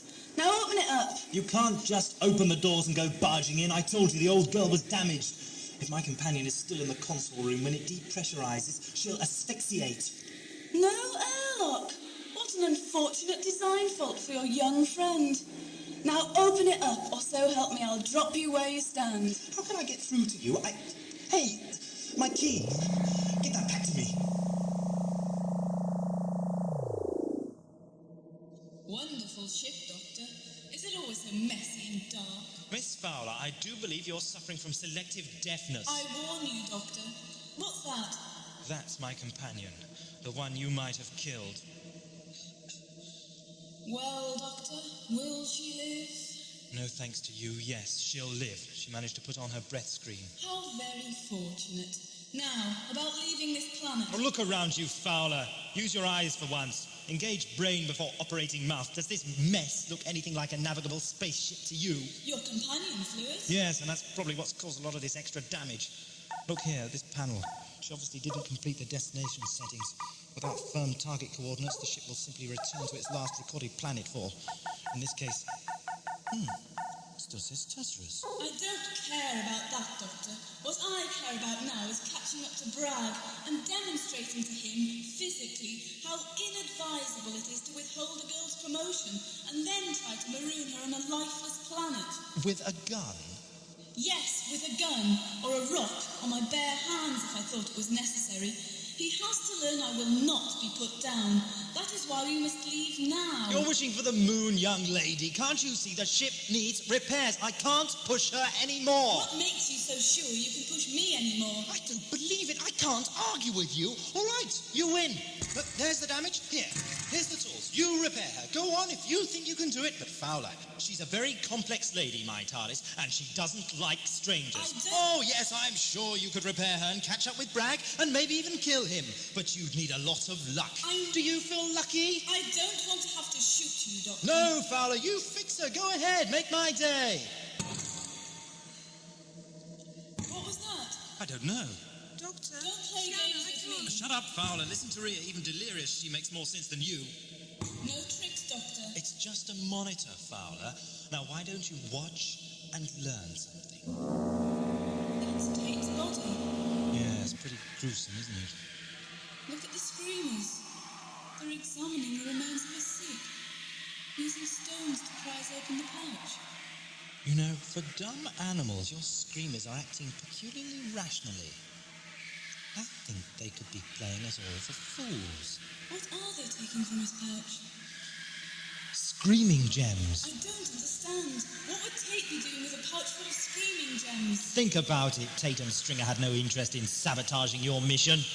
They were just out to perform a little private enterprise of their own. Your career was in no danger from either of them. You're lying, covering up for them. Why would I do that? I'm a complete stranger. To me, maybe. But to them, you could have been their pickup man. They must have known they'd never get back aboard the mothership with enough gems to make it worthwhile. They could have passed the whole pile to you and have you ship them off planet. So you believe my story then? No, I don't know what to believe. In that case, why would I have let the screamers take the whole cash from Tate's pouch? They must be worth millions. Because I won't risk my pilot out there, Doctor. And because I've got the gun. And while I have that, I say the odds are you'll do whatever I say. And so I will, as long as that involves taking Rhea to my medical and scientific centre. I'm more interested in the repair of your drive components. For which I need a quantity of polyformylene diethylchlorophosphate. And where do you propose to get that? Right here in my suit pouch. Screaming gems? Just a few, yes. All I need to synthesize enough PFTCP to get the old girl temporarily back on her feet again. What is that noise? Allow me to adjust the scanner and we'll soon know. A screamer? Banging on the outside of my ship. And look at the rest of them. They're all coming this way. They must know we're in here, Doctor. They're trying to get to us. Hundreds of them. Yes. I'm not sure how much of this kind of punishment the ship can stand in her weakened condition. Still, nothing we can do for the time being. Come on, Fowler. Put away the gun. The sooner you help me get Rhea to the med centre, the sooner I can get you back to your precious Captain Bragg. Royce, would you be so kind as to convey my congratulations to the engineering staff for a timely and well-performed liftoff? Of course, sir. They'll be pleased for the compliment. And I'm sure you'll be pleased to note my recommendation of your name to Flight Control on Earth for entry into the Captain's Guild. Thank you, sir. You earned the privilege, Royce. Don't thank me. I'll see you in the officers' mess at 2100 for dinner. Definitely, Captain. Personal log. Day 135. Subject. Investigation of Klandros Site Prime. I'm worried. The discovery of a silo full of giant machines upon a supposedly devastated world has come as a rather unexpected surprise. Further, the machine's resemblance to our own ship's generators has given me much cause for disquiet. According to our science team's preliminary data correlation, the buried machines could be the cause of this system's devastation. If that were so, then the same disaster which erased an entire solar system from the face of the galaxy 100 million years ago could now well be facing us.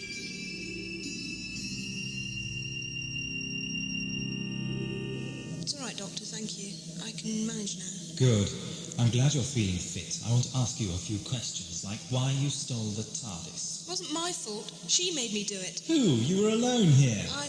She was here. I heard her. Oh, come on, Rhea. You had a reason for stealing the ship. Don't try to cover it up with lies. I thought we were friends, remember? I trusted you. You betrayed me. What else are friends for? Who are you? I'm in charge. That's not what I meant. Listen, girl, this fusion pistol has a right end and a wrong end. You are currently situated at the wrong end, so shut up. I'm trying to think. You can't talk to me like that, especially since your weapon won't work in the TARDIS. Tell her, Doctor. I think you'd better do as the lady says, Rhea. The ship is damaged. Remember, her gun will work. Don't give her the chance to make it work on you. Very good, both of you. I can see we're going to get along very well together. Now, Doctor, this TARDIS of yours is a lot larger than I thought. How much further till we reach your sick bay? Just another corner or two and we'll be there. Good. Then you can start preparing the PFDCP and hopefully we'll be able to get off this damn planet at last. So you managed to find some PFDCP then? In a manner of speaking. What was that? Hey, you, stop! What are you shouting about now, Fowler? You said we were alone aboard this ship. And so we are. Then why did I see someone at the end of the corridor? Oh, rubbish. Look, there's no one else here. They've gone now. So I see. There's no one else aboard the TARDIS, Fowler. I can assure you of that. But there is, Doctor. I heard her and... Have you ever heard me mention the term flogging a dead horse, Rhea? Yes, I have, Doctor. You made me learn it along with dozens of other terrestrial sayings last time we visited the library. I didn't particularly want to. If you remember, I originate from the Calfadoria system. Earth means nothing to me. But I did it to please you, because you took me away from the punishment domes and my father. Because when all is said and done, I'm still your friend. Enough talk, you two. I get the feeling you've been leading me around in circles. That's just the TARDIS for you. The med centre's just over there. Open the door, would you? Right, Doctor. Now perhaps it would be possible to get something moving around here. Like your ship, for instance.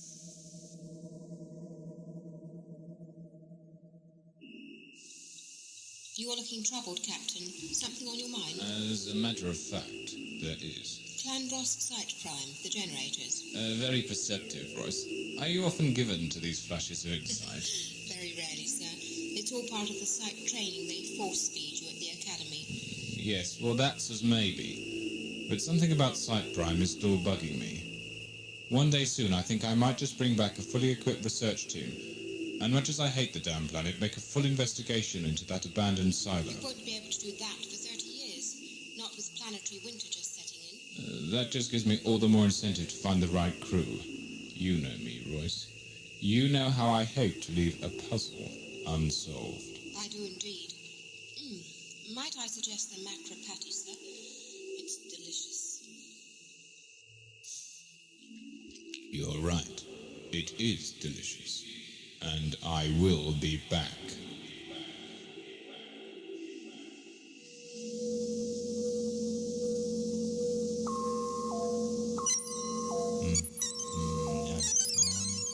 Doctor, you've been fiddling with that contraption for over an hour now. All it's done so far is wheeze. When are we going to have some results? This contraption, as you call it, is normally referred to as a sub-meson microscope. I'd be surprised if it wasn't the most sophisticated form of subatomic microscope you'll ever see. I designed it myself, you know. How modest, Doctor. Now what have you found out? About the gems? What do you think? You're not going to like this. The biological matrix binding the gems together is composed of living tissue. In short, the gems are alive. How does that stop you from synthesizing PFDCP? It doesn't. But as usual, you've missed the point. You see, when Tate and I stumbled upon the silo and found what we assumed to be a streamer graveyard, we didn't realize how completely wrong we were. For some reason, possibly an alternative to the more normal chromosomal transfer of inherited genetic data, the screamers incubate their young within their own skulls. inside their very brains. We didn't find a graveyard back there, Fowler. What we found was a nursery. That explains why the Screamers took all the gems from Tate's pouch, why they're still trying to gain entry into the TARDIS. We stole their babies, and now they want them back. That doesn't change the situation. I suggest you begin the conversion of these embryos immediately. I can't do that. Why not? Aren't the systems set up? Yes. I think the old girl can just about supply the power requirements of the synthesizing equipment. All I need to do is push that button, and enough PFDCP will be automatically injected into the time rotor to make temporary repairs. All I have to do is to push that one small button, Fowler. But I won't do it. Why not? Because if I did, I'd be no better than you, shooting Tate and leaving him to die outside. Nothing more than a slave to my own selfishness and greed. Poor Doctor. I can see you have an awful moral dilemma on your hands. But don't worry. I know how to solve it.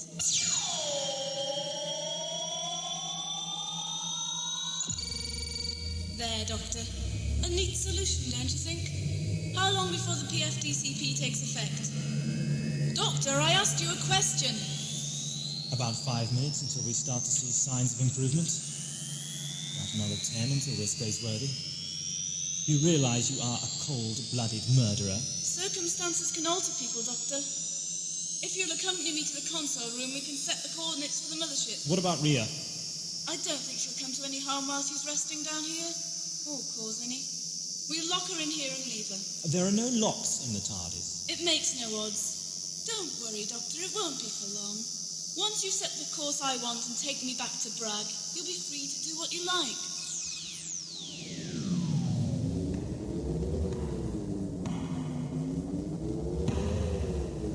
They're still using your ship as a wardroom, Doctor. So I hear.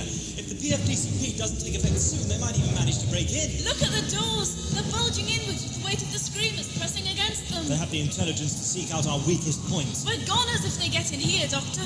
Can't you speed up the PFDCP absorption process? The old girl's very delicate. It doesn't do to rush these things.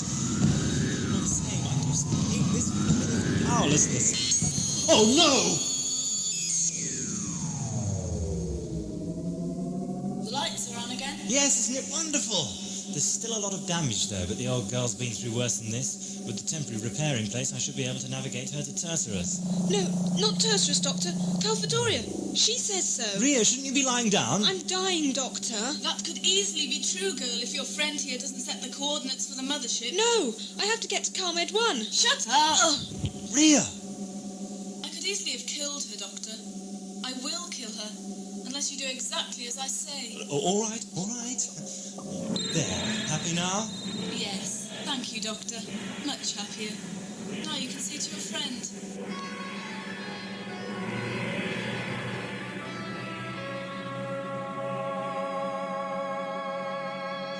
Come on, Rhea. Up you go. There. Now, let's see just what is wrong with you. How long is this examination going to take? I didn't hit it that hard. I could conclude the examination a lot faster if you'd just stop waving your gun under my nose. Of all the things I don't need, a hole in the head caused by a nervous trigger finger is probably my favourite at the moment. All right. I'm going back to the console room. I want to keep an eye on the destination settings. Make sure you don't trick me and change them when I'm not looking. Good. You do that. The scanner's still on, so you'll see if we land. Oh, if we do land, I'm sure you can show yourself to the door. I think I can manage that, Doctor.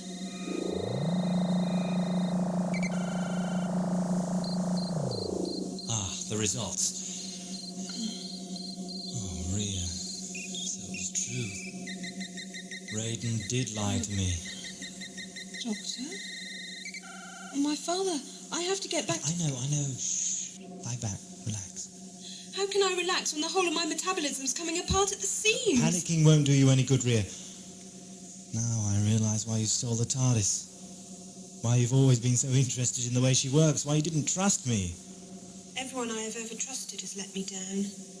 I trusted Raiden. I even loved him, believing I was his daughter, when all I really was It was just another pretty bauble, a toy manufactured for his amusement. Doctor, I'm sorry I tried to steal your ship. I'm sorry I betrayed your trust. But all this talk is wasting time. I have to return to Calfadoria. Because you're a pleasure creation. An engineered life form culled from the depths of your father's warped mind and given substance by his willpower. And like all pleasure creations, you only have 6 months to live. After that time... My DNA helices grow slippery, begin to fall apart. As the cells in my body die, they aren't replaced. Or worse, are replaced by random DNA recombinant, mutant cells. I've been with you for 4 months. Our trip through the maelstrom aged us both 2 months. My time is up. But I'm not ready to die like that. There's so much of life still to experience, Doctor. So many fruits yet to taste. I can't just give it all up. I won't. So please, take me back to Calmed 1 before it's too late. You show remarkable knowledge of your own destiny. She told me. Rhea, there is no one else aboard the TARDIS. Why can't you accept that your voice was the voice of delirium? I am no aspect of delirium, Doctor. What's that? You see, Doctor, I told you so. I will try to explain. My energies are almost taxed. Rhea and I are both fragments of the same shattered mind.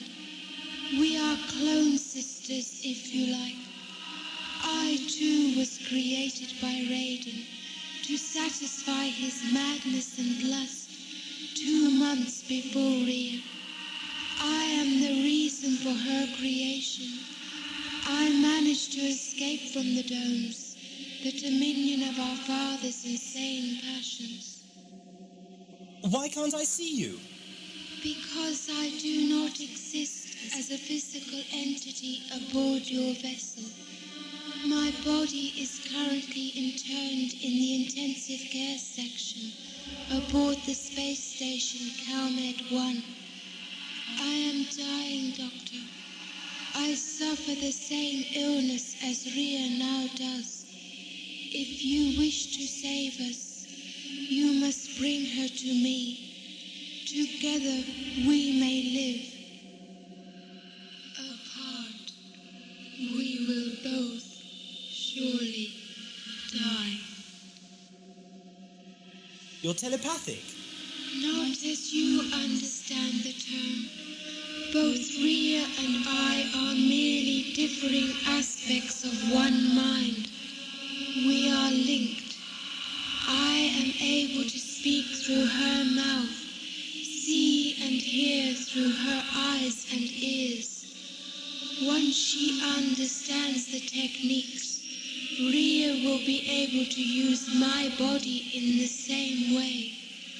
Presupposing we are both still alive, of course.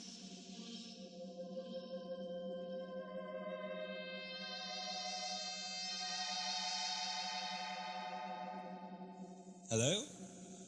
Her name's Cassandra, Doctor, but she's gone now. She needs all her strength on Calmed 1 to hold her metabolism together until I arrive. I think I'm beginning to see. Once there, Cranton could probably perform a genetic recombination, cross-utilizing DNA material from both your bodies. She could rewind your slippery helices. In effect, you'd cure each other. That's how Cassandra explained it to me, Doctor. What a brilliant scheme. Now all we have to do is get you to Calmed 1. How are we going to do that with Fowler in control of the ship? Well, I suppose we'll just have to let Fowler off at her stop, then travel on without her delightful company. I'm sure the ship will last long enough to get you to Calmed 1, though what will happen to the TARDIS then, I don't know. But how can you just let Fowler go? She's talking of killing someone. Yes, Captain Bragg. A private quarrel, I believe. I didn't inquire precisely why she wants to kill him. You know that name? Bragg. Sounds familiar. I remember now. It's the name of the chap who discovers the damage caused by the Blackstone generators to the space-time continuum. I'm afraid I don't follow you, Doctor. Well, of course you wouldn't, but it's all in the history books. To keep it simple, in 30 years, Bragg will discover a certain type of spaceship propulsion system is destroying our universe. Now, he will prevent that from happening. If we let Fowler get out where she wants, she'll kill him and stop him taking that action. the universe will be destroyed. Yet, if she stays aboard the TARDIS... She'll prevent us going to Calfadoria, and both Cassandra and I will die. Doctor! Doctor! I think you'd better come to the console room with me. There's something wrong with the time rotor. What do you...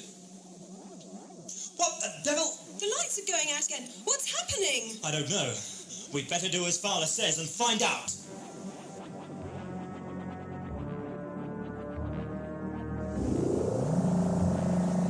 Oh no, look at this! What's the stuff spilling out of the time rotor? This is all your fault, Fowler. You made me use embryonic material to fix the TARDIS. Now it's all backfiring. What is happening to it? That stuff is obviously tissue from the screaming gems. The genetic material must have survived the synthesizing process. It's growing inside the time rotor. I told you it was alive. Look at it, Doctor. It's spreading all over the console, sinking into the control panels. Screamer DNA.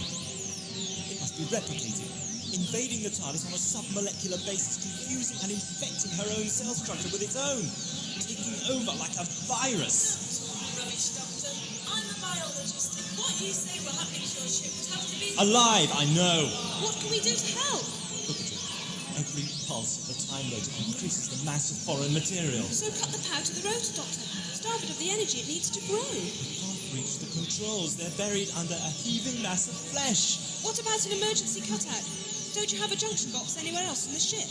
Good idea, Rhea. It's 2 levels down. Come on.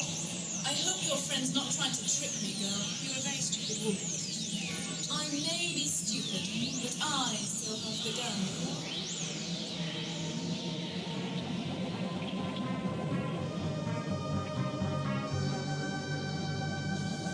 One day I'm going to architecturally reconfigure the TARDIS so I don't keep getting lost in her. Where is that wretched junction box? Ah! It's not that door, it's the boot cupboard. All right, this one. There's the cloisters. What about this one? Here you are at last. Right then, main console room power cutouts. Here we are. What's this? Please read carefully before attempting to disengage any of the power transfer links to the main time rotor circuit. What time to print an instruction manual? What else does it say? Before attempting the power shutdown process described in steps 47 to 83 inclusive, the following procedures must be carefully observed in order to maintain a state of equilibrium. Furthermore, with regard to operating instructions as laid out in sections 12 to 20, unless concerning situations exempt from normal operations. Why couldn't they install a simple switch? I've got no time for this middle-aged Dickensian rubbish. I'm going to have to pull out the cables. Brace yourself, old girl. This is liable to hurt.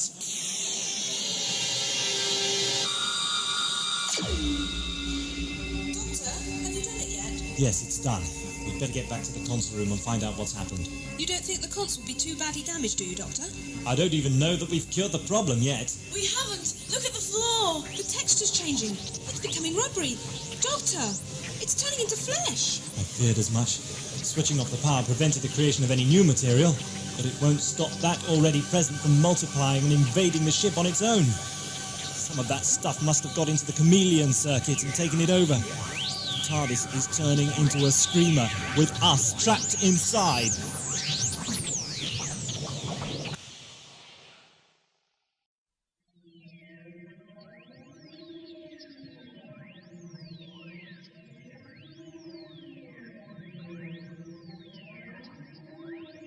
Look at the floor. The texture's changing. It's becoming rubbery. Doctor, it's turning into flesh. I feared as much. Switching off the power prevented the creation of any new material, but it won't stop that already present from multiplying and invading the ship on its own. Some of that stuff must have got into the chameleon circuit and taken it over. The TARDIS is turning into a screamer with us trapped inside. You told me the chameleon shift was only supposed to affect the ship's exterior plastic shell. Essentially correct. However, when I was attempting to repair the console earlier, I cross-connected the outer shell stabilizer servers with those of the interior dimensional framework in order to bypass some damaged circuitry. So now the chameleon shift affects the ship's interior surfaces. Correct. Forget the pseudo-scientific double talk, Doctor. The question is, what can we do about it? I don't know. Do you know any surefire ways to kill a screamer? I don't, but Tatum String's autopsy and analysis reports are all in the records box. I left them in the console room. Brilliant. I don't think. They're probably under 10 foot of muck by now. Well, how was I to know? Stop bickering. We'll just have to go and find your tapes, won't we? Fowler! I saw movement again, down in the shadows at the end of the corridor. Oh, rubbish. It's just the darkness and shadows fooling your eyes. Don't try and convince me it's a trick of the light, Doctor. I know what I saw. Maybe she really did see something that we didn't, Doctor. I did. I've many things, but I'm not a fool, so don't take me for one. Sorry, I spoke. So you should be. As far as I can gather, some of this is your fault. You haven't tried to steal your companion's ship. That's not fair. Tell that to the TARDIS. Oh, yes, Doctor. And what about me? Shall I bore you with the trivial details? Like the skin on my arm is beginning to liquefy? Oh, save it for a boring party girl. Any third-rate leper could do that. Damn you! Well done, Rhea. Float like a butterfly, sting like a reeling dexapron. Very poetic, Doctor. I've got her gun. My jaw. I think you broke a tooth. Get up, will you? And if I refuse? I'll break more than just your tooth. Hold on, Rhea. I've got something better in mind. Miss Fowler here is going to help me undo the damage she caused. Oh, yes, and I suppose you think I'm frightened by this gun-toting child who thinks she's so grown up, do you? Ah! Doctor! The floor is opening up under me. I'm sinking. Give me your hand, quick! I can feel the pressure drawing me down. It's a pore, an opening in the skin which normally lets out sweat. Reach out for my hand, Rhea. If the muscles contract again with you inside, it'll crush you. Here. Thanks, Doctor. Oh, look at me, I'm covered in slime. Hey, where's Fowler? It's all right. She ran off up the corridor while I was rescuing you. But she can't get very far. It only leads back to the console room. Well, I still got the gun, Doctor. Let's go and catch her up. If we're going to go charging off up the corridor, I'd appreciate it if you'd switch on the safety catch. I'd hate to get shot by accident. Thanks for your confidence. Hello, Fowler. Been practicing our sprinting, have we? Dodging holes in the floor, more like. You won't find the tapes in there, Doctor. That thing must have rolled over them at some point. They look as if they've been sprayed with acid. Oh, I see what you mean. They look like a half-digested mill. If things have progressed far enough, I'm sure that's exactly what they are. It looks like the work of digestive juices to me. Look at it. All the pressure's condensed into a single lump squatting on the console top. It's pulsing like a giant heart. Eating into her like a cancer. Doctor, where do you think you're going? Where does it look like?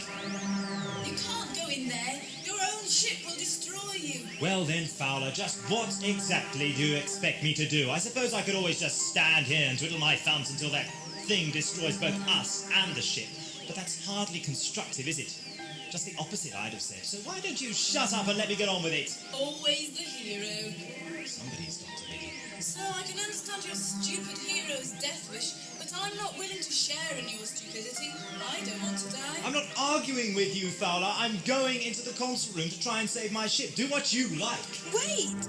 What's she going to do? Pull that wretched thing out of the console by brute force. Subtle? How do you know you're strong enough? Oh, good show, Rhea. Be constructive. How can I possibly fail with you around to bolster my confidence? Do you have any idea how much time you've wasted already proving how wrong I am? Every idea. Then why don't you just get on with it? Can't seem to get a firm grip. The tendrils are coated with some kind of slime. They're too slippery to hold. I'll have to shift my grip to the main body. There, that's more like it. Oh, it's horrible. Right. It's no good. I can't. Oh no. It started to move. It's growing into the console. Look at the tendrils. They're like roots sinking into concrete. Doctor, look! What's happening to the walls? What are those rubbery cones growing out of the rangles? Villi. Intestinal organs. Secretors of digestive enzymes. Don't let any of that fluid that's leaking out of them touch you, Rhea. Be careful. That stuff's burning my shoes. Can't you pull any harder? I'm trying. Come on. Come on.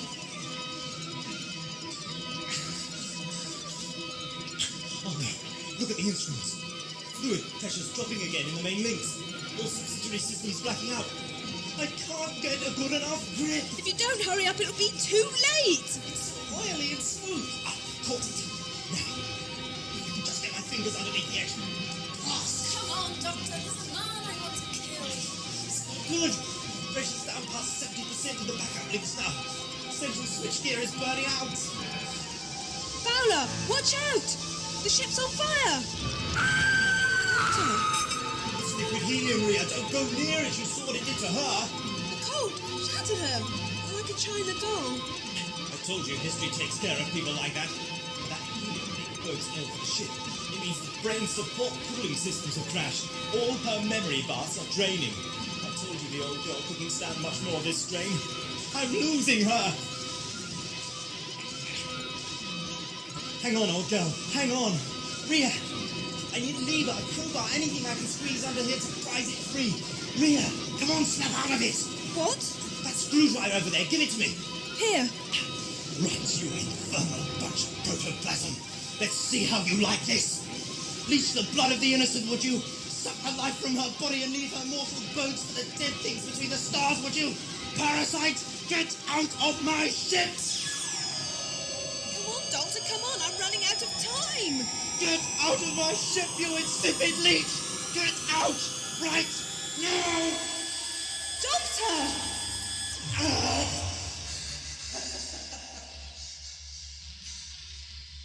Listen to the silence.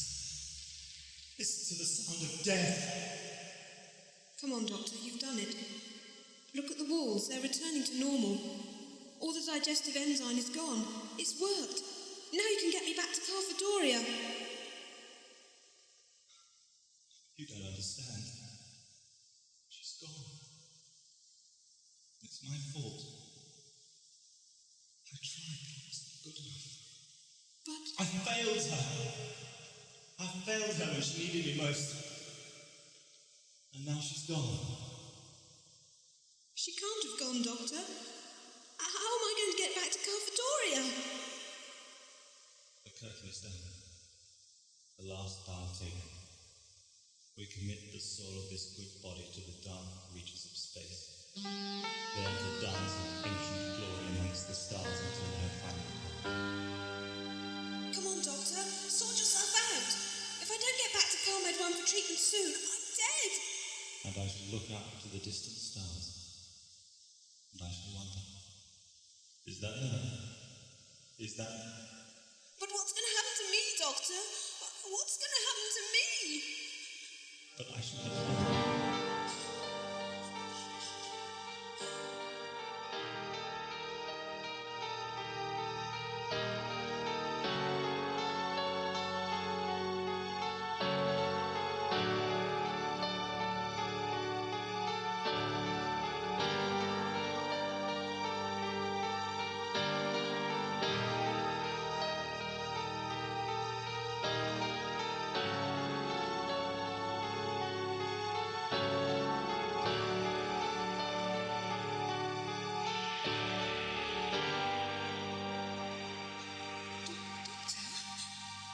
Isn't dead. It's moving, crawling towards us. Move away to the other side of the console room. It won't hurt you. How do you know that? No. It's as if the thought was somehow planted in my head. I'm not leaving you. Move away, Rhea. Move away. What's happened to your voice? I am born again. Remember. Look at that thing. It's changing form, getting bigger. I live and some form of mental contact. Breathe. It's trying to communicate through me. Fear not. Hurt not. What's that noise it's making? It's horrible. Accelerated maturation is not without some pain. I know exactly what you mean. You've killed my ship. You are mistaken. Your ship is not dead. Merely dormant. A state of mental withdrawal. You endangered her life by severing my communications with her life systems too soon. Fortunately, the healing process was almost complete. Healing? Yes, healing. But her memory parts, the fluid links, all the damaged systems. Your ship was old, time hot. Her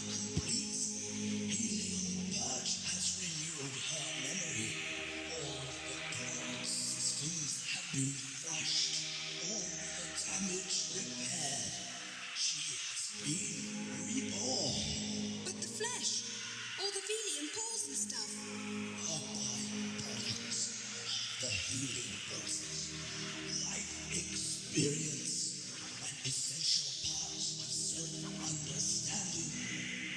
The ship has to understand itself in relation both to machine and organic intelligences. I see. I think... The ship is yours again, Time Lord. She only awaits a mental signal from her new captain to awaken her. You're not what the humans call a screamer, are you? You're a Tertian engineer. In a manner of speaking, I have been enhanced, augmented by exposure to your TARDIS. It has awakened memories in me previously hidden. I am no longer of the precise life type from which I am descended. Instead, I am nearer that which was before the terror came to blast our world of Tertius. So the ship's instruments were right after all. We did land on Tertius. The humans must have altered the planet's name to conceal its location. They must already have known about the silo and the Blackstone generators. I now believe this to be true. My race has become a horrible parody of our former selves. We must incubate our young within our own skulls, so that when we die, a part of our brain may be physically passed on to them. In our world of sickness and genetic chaos, it is the only way that we may ensure our young survive.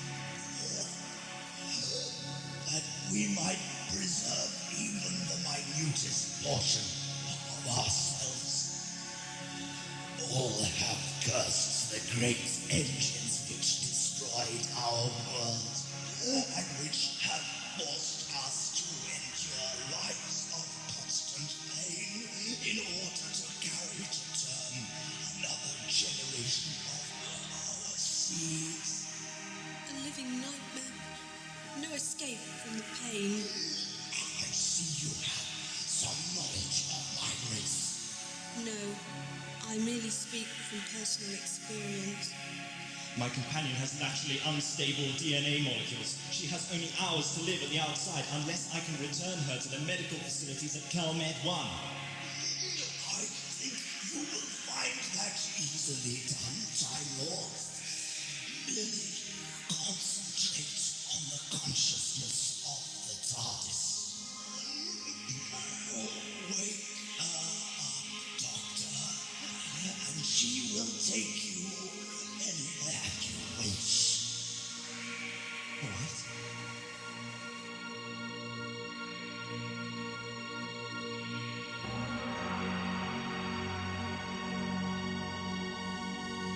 I can feel her mind in mine. She's smiling. She feels young again, and fresh, like a new world bursting with possibilities. How can I ever thank you? I know. We can take him with us to Calfdoria. Once I'm cured, he can work with the staff to find a cure for his people. Or at least a method by which they may give birth without so much pain. That would be ample recompense for merely performing a task which was second nature to my ancestors.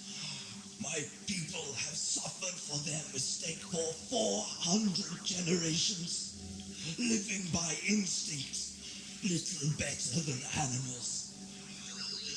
They too deserve a second chance. You know, I don't believe in coincidences, but fate can sometimes work in mysterious ways. Take our situation here, for example. You, your people, myself, my ship, Rhea and her sister, we're all linked. Even Bragg aboard the starship Maelstrom heading for Earth, and the pages of history is a part of what happened here today. We've all been touched by the soul of creation. We've all been given a second chance. And now, It's time to take you home.